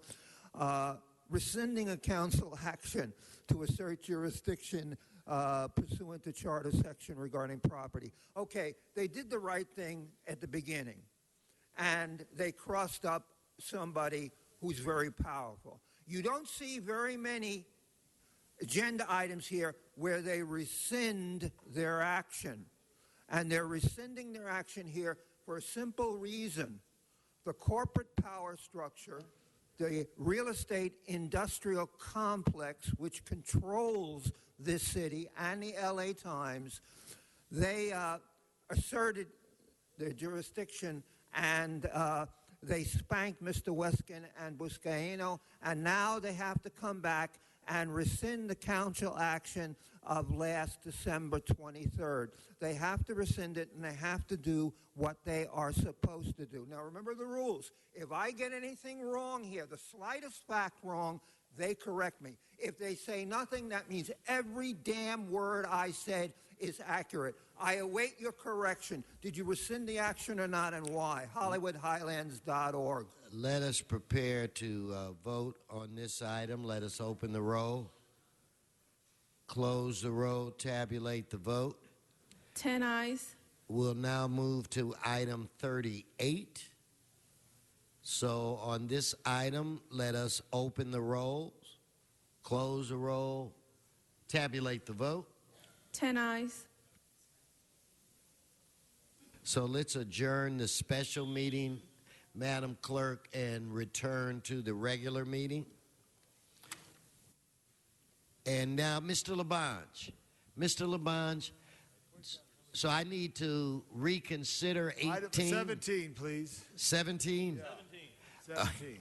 Okay, so we're going to have a quick vote on reconsideration, item 17. Let us open the roll, close the roll, tabulate the vote. That is now before us, and what 10 is ayes. it? Oh, I'm sorry, I rushed you through that. I am so sorry. Mr. Labange, we need to have a city attorney make a statement, or? Right. If public hearing will be reopened, this is a reminder to the council members that this is a fair hearing matter requiring their heightened attention to the speaker at the podium or their monitors at their desks. Thank you very much. Okay. So we have Building and Safety here. Building and Safety has put a number of conditions in as far as the haul routes, and they feel this is the best way to go. The applicant has a card. Do you have cards for Mr. Glushan? Do you have cards there, Mr.? Yeah, thank you. Yes, I do. Okay, I have a Warren Kessler, Rob Golson, I believe. Glushan, I'm sorry. Jason Summers and Joan. In fact, why don't we have Warren and Joan come up? And then we'll go to Rob and Jason, if that's okay. Mr. Kessler, floor is yours, sir. Members, if we could be attentive. Thank you, Mr. President. Actually, Rob Glushan, representing the Kesslers and the neighbors on Skylark. As a former city council intern, council deputy, commissioner, it's good to be before you. But circumstances here, I've tried to explain to the neighbors, the political reality is in Tom's hands. The real reality is that there's a disconnect that is systemic and it affects all of you. And that is this. This is a very unique situation. You have a haul route that is in a very small neighborhood of hillside streets in the Hollywood Hills. Councilman Koretz is similarly affected by this in his district. There are 16 other routes pending. And in this MND, which you are required to consider the cumulative impacts of all these routes, you won't find that information in here. And as Building and Safety will concede, that's because the person who prepares this in the planning department is not talking to Building and Safety. They have no idea that there are 16 other haul routes. They have no idea as to when those routes will be used, the days, the times. And we're talking about public safety and danger here. We've had 2 law enforcement officers killed in the city of Beverly Hills on these narrow streets from construction-related vehicles. This is not a mere technicality. It's a sad day if citizens have to hire a lawyer to go to court to have this declared by a court defective. I challenge the city attorney to defend this MND when it does not include any analysis of the cumulative impacts. And to the extent that building and safety has a protocol, guess what? That protocol is supposed to be in here. It's not. You won't find it in here. What we're asking for is that you follow the law and the process. Thank you. Thank you. If I could ask the Kesslers to come forward. Yes, ma'am. Good morning, honorable council members. I'm Joan Kessler, homeowner on Skylark Lane. This is a very unique situation. This is a private street, not a public street. The goal today is not to stop a development activity. The goal today is to have the MND reviewed to protect the homeowners on that street. It's a small street. There are significant misstatements inside the MND. First of all, it stated that the street was 26 feet wide. Not correct. In some places, it's as narrow as 15 feet, some places 20 feet. Second of all, it misstates that it is and not, it doesn't say anything about it being a private street. It is a private street. It calls it a minor street. Incorrect, and you're going to have flagmen taking responsibility on a private street, acting over a private street, which is incorrect. Once again, the MND needs to be reviewed. The MND also fails to state that there's a major slope on this street. That's how those 2 police officers were killed in Beverly Hills. Exactly this situation. And I certainly don't think any member of this city council wants to be responsible for that. None of these things are addressed in the MND. We're asking not to stop the project. We're simply asking for a review of the MND, and we're also asking for an EIR to be done. So, in essence, not to stop the project, simply to review the MND. Thank you. Would you like to add to that, sir? I never need to add anything to what my wife said. She was very articulate and complete in terms of expressing her position. Thank you. Thank you very much. And I thought I called for, is it a Mr. Summers? Yes, sir. Good morning, yes, sir. My name is Jason Summers from Crest Real Estate. My firm represents the clients at 1540 Skylark Lane, which is a private street. We are going to enter into a private agreement. We're going to coordinate with the neighbors on the street to make sure that the private street is even repaved at the end of construction. We don't have that currently in a formalized document, but we are definitely working on that. We are well known in the city of LA for working with neighbors. In fact, we also represent the 9120 Oriole project that was before you as well today that dropped the appeal because of a private agreement between the neighbors. We're going to do everything with best practices. We've worked in our firm with the Building and Safety Department and with the council office in creating conditions that have been part of the building and safety mitigated measures that have been implemented in these haul routes in LA. Currently, as of today, there aren't any haul routes that were more than 2 haul routes hauling in the Bird Streets, which is what this area is called today. So there are a number that are coming up. The city is working on a task force that the inspectors are here to discuss today with you about how they're going to mitigate the measures of this construction. The mitigation measures that have been put in place by the haul route approval from the Board of Building and Safety Commissioners, we believe, the Building and Safety Department believes, is sufficient and is comprehensive of what's needed for a safe environment. Additionally, the mitigated negative declaration was approved back in August and was past its 20-day appeal period. There were no appeals. There was only an appeal once we got through the haul route hearing. So we hope that you'll support this project to make sure construction continues going forward on these projects in the Bird Streets before too many of them get caught up in this big clump together, and then we do have a problem with too much activity all at once. Thank you very much for your time. Thank you. Mr. Labange. Members, thank you. Bob Steinbeck, just for the Building and Safety Department. I stand here and we all feel for anyone in an accident and a tragedy, as you know, an off-duty Los Angeles police officer, an on-duty Hollywood police officer were tragically killed. There's been protocols established by Building and Safety. There's been protocols established by the city of Beverly Hills, which is interplays with our borders there. Mr. Steinbeck, why should we vote for this to move forward and deny the appeal? Thank you, Councilman. It has widely been discussed in this body about cumulative impact of construction in the hills, especially CD4, CD5, and CD11. The details what happens when you build a lot of properties all at the same time. The economy is such right now that that's happening. We also have technology that allows previously unbuildable lots as buildable, because if you spend enough money, you can pretty much build anything right now with technology. So there's a huge interest in developing these properties. What Building and Safety has done is looked at the issue holistically. The DOT is involved in setting haul routes. Street Services is involved in looking at whether the roads can handle the trucks. They make their recommendations to our department. And then our department looks at it and says, okay, what's the safest way to manage multiple haul routes at the same time? One of the speakers, Mr. Glashan, said that there are 16, 17 haul routes that have been approved up in the hills, and that's true. They're not all active at the same time. As a matter of fact, in this particular area, there's only one that's currently active.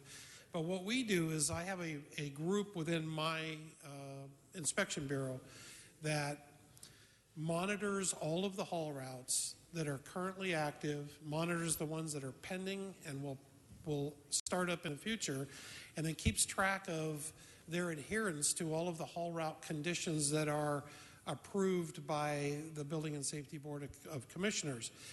And just as a quick example, imagine if you had 3 haul routes and each one came in individually, and we approved the haul route with 4 flag persons, for instance, at various intersections. Then the next haul route comes in, and we would approve 4 flag persons. So if all 3 haul routes are going at the same time, you could have 3 flag person at the same intersection at the same time. So what our monitoring program does is we look at that and we say, no, let's scatter them out and put them at every intersection. And we coordinate with each one of the hauling operations so that they work together. We make sure they label their trucks so we know which site they're going to. We make sure that they're not overlapping in hauling so that we don't have trucks passing each other, and that their staging requirements are all effective.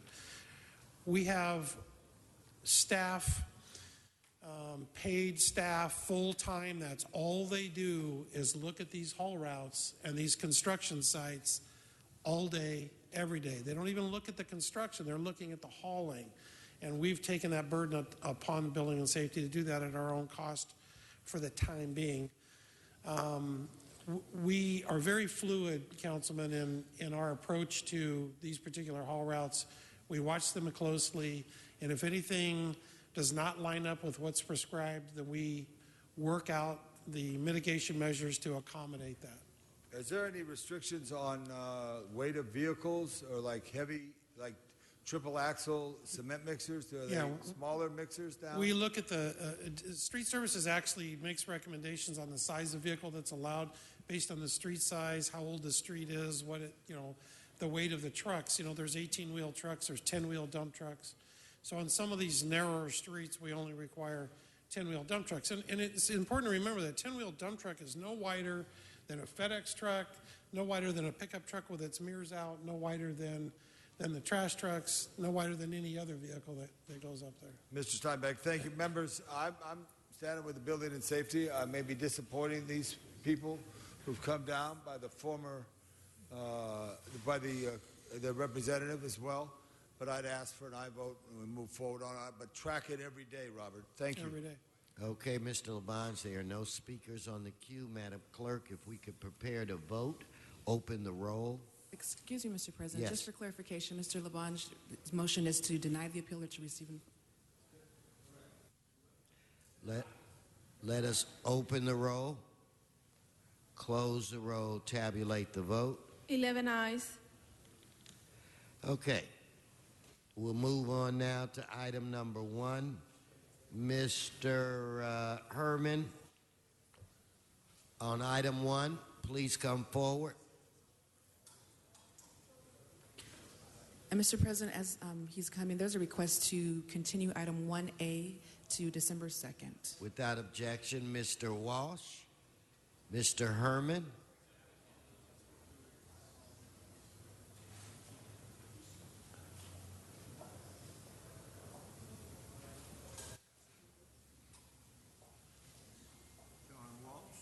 Blogging at HollywoodHighlands.org. This again concerns protests and appeals of building and safety reports for nuisance abatements. I wish we had nuisance abatement for you, but we do have nuisance abatement as tenants. Again, the city pretty much confines. In other words, if you're from a black or minority, a Hispanic area of the city, you're not going to get any reply from these people.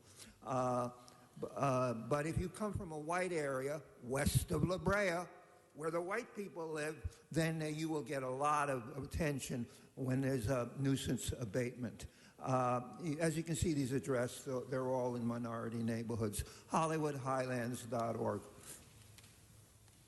Okay, I called Mr. Herman. He's not here. Let's prepare to vote on this item. Let's open the roll, close the roll, tabulate the vote. 11 ayes. Okay, the next item, we'll move to item 31, called special by Mr. Walsh and Mr. Herman. And Brian Barajas.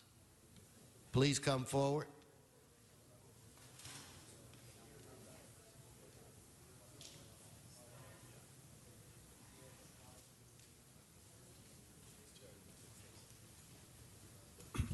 John Walsh, blogging at HollywoodHighlands.org.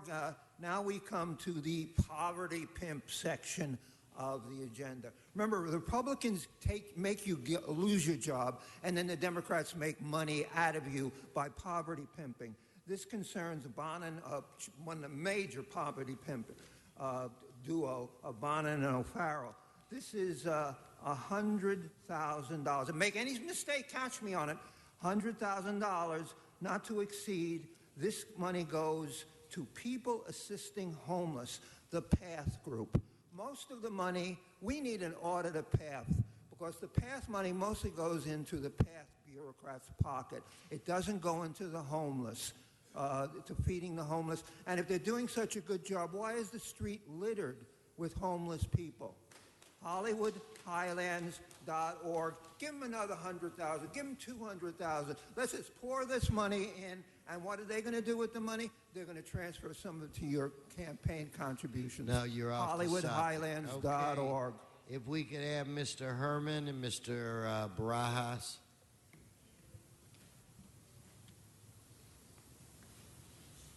Mr. Bonin and O'Farrell have subjected people to the homelessness situation in Los Angeles, and I'm ashamed of you guys.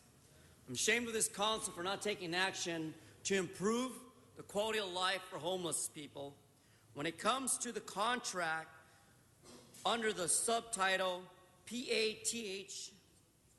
And I say to you, really, is this some type of trade commission or mission to delegate? Really? Homelessness, a trade mission to delegate? So Mayor Garcetti, He is not talking about the item. I am talking about the homelessness to subject $100,000 to the Venice Area Surplus Real Property Trust Fund to delegate these monies for persons who live in our city of Los Angeles, as Mr. John Walsh, HollywoodHighland.org mentioned. The thousands of homeless people on our streets today, even in front of the Hall of Justice down the street from City Hall. But again, are we going to be mortified that this initiative is going to bring millions of new jobs that are actually for homeless homeless people. What? I'm talking about You're really not, Mr. Herman, and I'm being serious. to improve the services that hopefully in these services you're going to improve job creation along with providing housing and homes for these homeless people. So as brought out by Prime Minister Modi and the action of better, let me just go off topic a little bit. No, stay on the item. He's been warned several times. Okay, thank you, Mr. Herman. We tried to get you there, but you refused to get there. You're disrupting the meeting. Mr. Barajas, please come forward. No, you're still disrupting the meeting. It is now it's Brian's time. It's it's interesting that a crash program obviously is required. I don't like the fact that you throw $100,000 here and there and then open up or do whatever you guys feel like when the holidays come in. And I hope it's not for political purposes. But the thing is that if you're going to deal with the homeless issue, no matter where it is, you're not going to resolve it with $100,000. You're going to resolve it from the top down. It's got to come from the government. Unless your homeless situation will far exceed the quantity effort that you put in. That is to say, there'll be more homeless people than you could deal with. And at that point, what do? Then the contributions don't work wherever it comes from because you don't have a government. Now, Herman brought up the Prime Minister Modi giving 1 million jobs every month. That's leadership. And where's the leadership? Not just for the city council. I'm talking about the leadership from the government itself. He is not talking about this item. Well, the item is, and it has Brian. always been, when you give money, 100,000, my point for this topic is you Personal really, service contract, Brian. Thank you, Brian. I have 15 seconds. Thank you. Not really. You're off topic. Okay, let's prepare to vote on these items. Let's open the roll, close the roll, tabulate the vote. 11 ayes.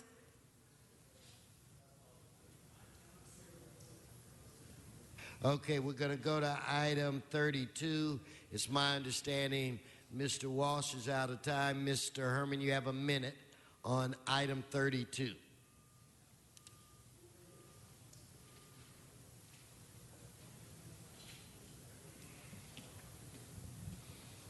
Is it unconstitutional to fund the costs associated for the use of a mobile stage? What proliferation of rule under the Constitution will we associate with the use of a mobile stage? Now, I'm not against it, Mr. Bloomfield. However, Thanksgiving is not just a day of giving for just one day. Thanksgiving should be given to every Angelino, every Los Angeles citizen, when it comes to the mission of giving at the Midnight Mission. How many homeless people reside in our missions today? And your little pity gratitude has no value. So stuff the turkey and keep the gravy.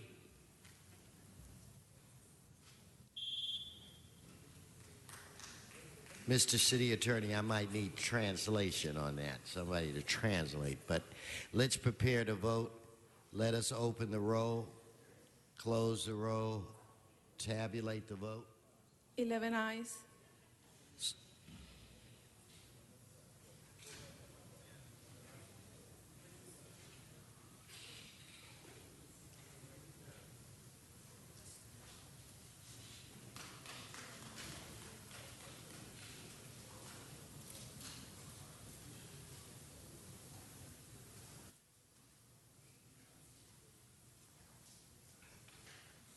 Okay, let's go into closed session.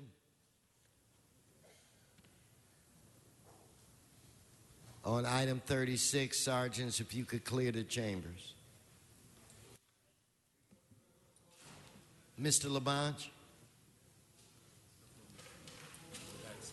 if you could afford me a break.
As my Mr. Wesson's president.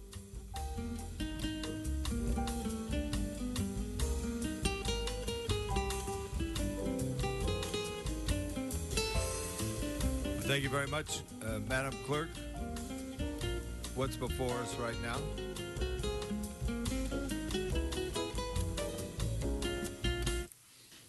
Mr. President, for item 36, the recommendation in the case is entitled Tina R. Haro et al. Versus the City of Los Angeles and Daniel Ackley et al. Versus the City of Los Angeles.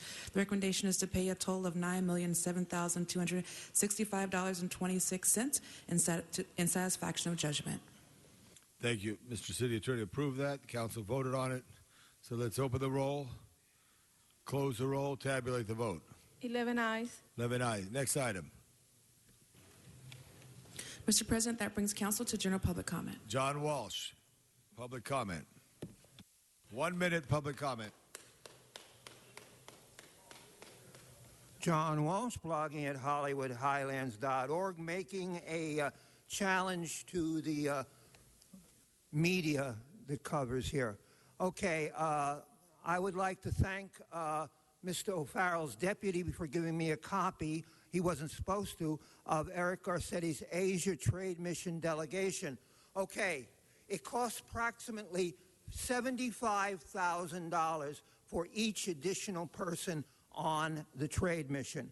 And we see here on page 1, Gil Garcetti, the mayor's daddy, who has no job here. He's going along. I understand they'll be sleeping in the same bed, just the way they did when he was a little boy. And I would like to know why Gil Garcetti, media can ask, I'm going to put this document on my website, Gil Garcetti gets a free trip to China, all the food he can eat, and we pay for it. HollywoodHighlands.org. Correct me if I'm lying. I'll correct you, John. John, I'll correct you after the meeting. Thank you so much. Next speaker will be Jose Martinez.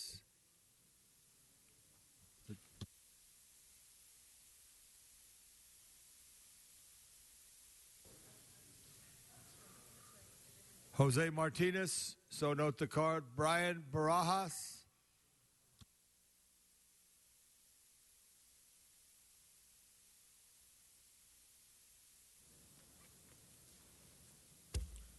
This is for the city attorney on the Brown Act 54959.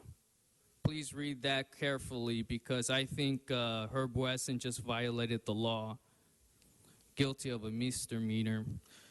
So, yeah, you know it. Anyways, I want to bring up the issue of empire. This government, who I've been speaking about, obviously the Chinese know, and the Russians in particular know, Obama is the threat to mankind. Now, every single individual in this city council has to be aware of the fact that without a government, your city falls apart. And the lives of these children will be incapable of even defending themselves. So, LaRouchePAC.com, if you want to live, you go to LaRouche, because he's the one that's saving your asses. Mr. City Attorney, there's no name on this, but is this Mr. Herman's? Madam Clerk. We continue to violate the rights of fellow speakers. Just under item 31, Mr. Barajas was approached by Sergeant of Arms, Mr. Johnson, the African-American in the background, threatening to arrest from outside the doors during closed session. What kind of bullcrap is this? We have rights under the Brown Act and under AB 194 to holler, shout, and say OF like Eric Garcetti did during the King's Parade. And the same motion, what about Gil Garcetti's father going on a free trip on all you taxpayers? What bunk is he going to ride on, the top or the bottom bunk? Besides, who's paying for it? You are. The buck drops on you, Angelinos. Let's stop the transparency? No. Stop the bullshit of wasting taxpayers' dollars at this time and moment. And I say to you, Mr. Prime Minister Modi, more jobs. That completes public comment. Madam Clerk, any other items before us? Mr. President, a special one motion has been circulated. The city attorney will speak to the findings. Mr. City Attorney. Thank you, Mr. President. I'll cite the facts as presented to me by the maker of the motion for the Council's consideration of the adequacy of the findings. Just today, the U.S. House of Representatives voted to approve the Keystone XL pipeline project. Due to next week's council recess, immediate action is required for council to establish the city's position because the Senate is expected to act on the matter next week. Council must first make findings pursuant to Government Code Section 54954.2 before considering the substantive motion. So to make findings, let's open the roll on the findings. Close the roll. Tabulate the vote. 10 ayes. 10 ayes. The matter is now before us.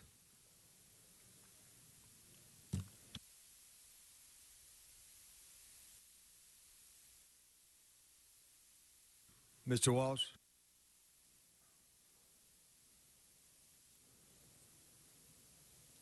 John Walsh, blogging at HollywoodHighlands.org. Remember, I'm not one of those old guys that say, oh, you're all a bunch of crooks. If you're right, you're right. When you do the right thing, I support you. 100%. When you're crooked, I don't. And this issue is one where you need 100% support. I don't trust Obama. I think he's going to sell us out. I think he's already sold us out. We want the XL pipeline, and incidentally, if it went through L.A., you'd be in favor of it. But since it's way the hell out in the Midwest, you're against it. So I'm not going to ask any questions. Number one, 100%. We must stop the XL pipeline. And every damn Republican who's within 50 to 100 miles of that pipeline breaks with the Republican Party and goes with the Greenies. Because everybody's green if it's in their neighborhood. HollywoodHighlands.org, 100% get rid of the pipeline. Mr. Koretz?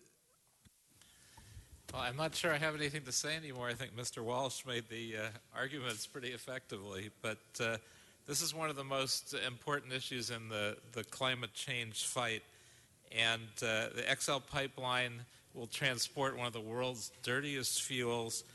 It will increase greenhouse gases by more than 19% over other conventional fuels. It's critical that we take a stand before the Senate votes on this, one of the most important environmental issues of our time, and so I ask for an aye vote here today. Any other speakers on the queue?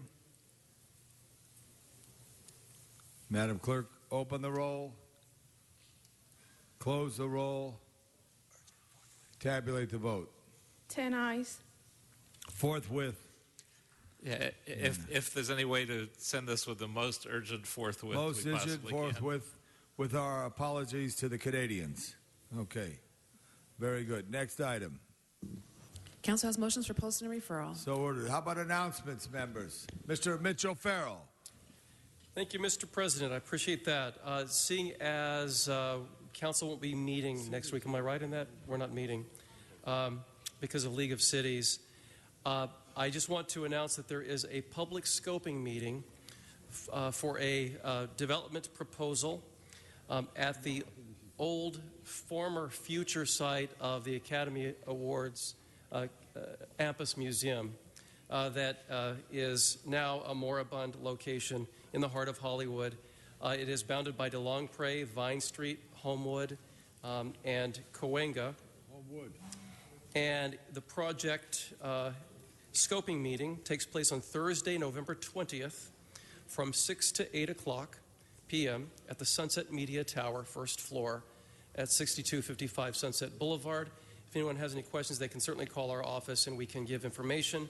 But the project proposal includes 498,599 square foot mixed-use project with offices, residences, retail, restaurant, grocery store, a possible hotel with associated parking, and approximately 282,800 square feet of ground floor retail, restaurant, and grocery store land use in a number of buildings, as I mentioned, on a square block in the heart of Hollywood. So I encourage the public to participate in this scoping meeting and give input on the future of this site. Thank you. Thank you very much. Any other announcements? I know Mr. Price and everyone, the United Way walk is tomorrow, to home walk to provide housing for all. United Way, it starts at Exposition Park near the Memorial Coliseum tomorrow morning at 8 a.m. Any other announcements? Adjourning motions? All rise for adjourning motion.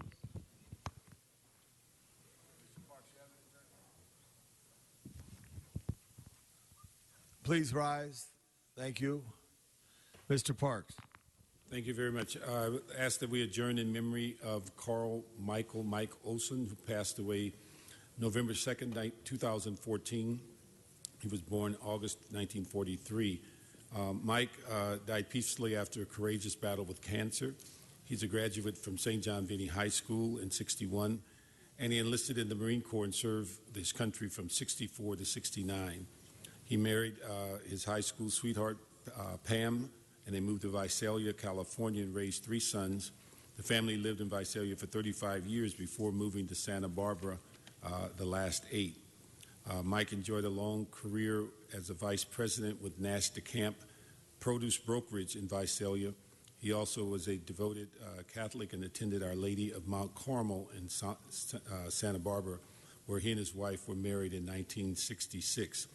Mike was very active in Santa Barbara community and held a number of board positions, including Casa Serena Council, Casa Serena as the president, Council for Alcohol Drug Abuse, Teen Court as a judge. He also actively participated in the Santa Barbara County Grand Jury, the Friendship Center in St. John of God at Los Angeles Church.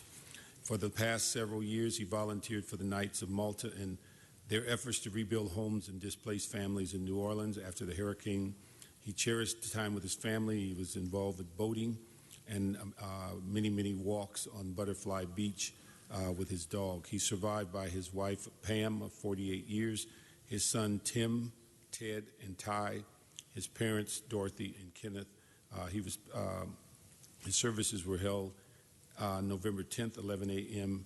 at Mount Carmel Church in Montecito. Thank you.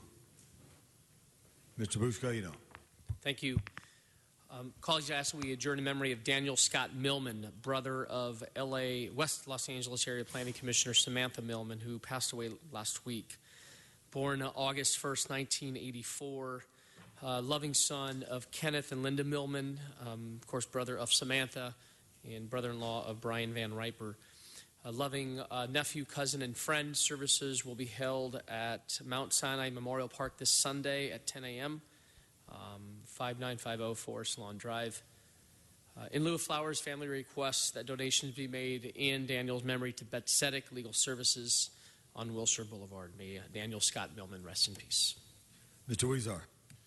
Thank you, Mr. President. And I ask that we adjourn in memory of Leona Lodauer, mother of longtime friend and very active community leader Barbara Jacobs. Mrs. Lodauer, who was also known as Lee, was born Leona Kaufman in Los Angeles on March 13, 1924, and passed away on October 30th at the age of 90. She was born in Boyle Heights and lived there until she was in her 20s, and then lived in various places on the west side of Los Angeles, and she loved Los Angeles. She was preceded in death 4 years ago by her loving husband, Isidore Izzy Lodauer. She was a mother, grandmother, and great-grandmother whose family included Patty and David Smith, Gary and Claudia Newberg, Barbara Jacobs and Jeff Richter, Laura and Kevin Leonard, and Martin Lodauer and Sue Davis. She had a big bunch of amazing grandchildren, Ben Jacobs and Gabriel Carroll, Natasha Newberg, Amber Lane, William and Emily Newberg, Tim and Meredith Leonard, Holly and Tyler Frey Ricks, and Jack Leonard. She also had 3 great-grandchildren, Quinn Newberg and Benson Newberg and Nathaniel Leonard. Lee lived her life in service. She was a proud and independent woman, and she set her sights on volunteerism and that's what kept her alive in her last days. In fact, just 2 days before she passed away, she was doing a little volunteer shift at the VA. She loved helping veterans. This was a passion she shared with her husband, Izzy, who had over 40,000 hours of VA volunteer service and was in the military for 14 years. Between them, Izzy and Lee had more than 61,000 volunteer hours to their credit, more volunteer hours than any other couple in Los Angeles VA history. Lee was given so many awards for her volunteerism at the VA that they had to start making up new ones each year. She also loved politics and was a liberal her entire life. She felt deeply for others and was ahead of history when she instilled in her family the belief that there should be equality for all. She loved traveling, the movies, and family. She and her daughter Barbara went for pancake breakfast every weekend, and Lee knew the waiters and waitresses by name. She was kind and spirited and will be dearly missed by everyone. Services will be held at the Veterans Administration, West Los Angeles, November 21st at 10 a.m. Donations can be made in her name to the Veterans Administration Volunteer Services Department on Wilshire Boulevard. Leona Lee Lodauer, an example to all of us. May she rest in peace. Thank you very much. Members, I ask we adjourn in memory of Saul Smolinski, who lived 90 years, was a veteran of World War II, served in the United States, volunteered for many, many years at the Sherman Oaks Veterans Food Banks Association. He lived in the Los Feliz area and lived a good life for 90 years, much loved by his family. Next, I'd like to ask we adjourn in memory of Jeff Del Rosario. He went too soon, far too soon. Jeff was born in the Philippines in 1966, and he came to Los Angeles when he was 2 years old. He's one of 7 children to the family of Carmelita and Candelario Del Rosario. He went to Walnut High School and excelled as an athlete. He overcame his struggles in his life and focused on new path careers as a computer systems technology expert. Just 2 short weeks ago, on completing his studies, he passed away unexpectedly. Jeff is survived by his son Michael and his grandma Lita and many aunts and uncle, including his dear brother Jerry Del Rosario, who's a senior map maker for Los Angeles, who's with us today. Every day's an absolute blessing.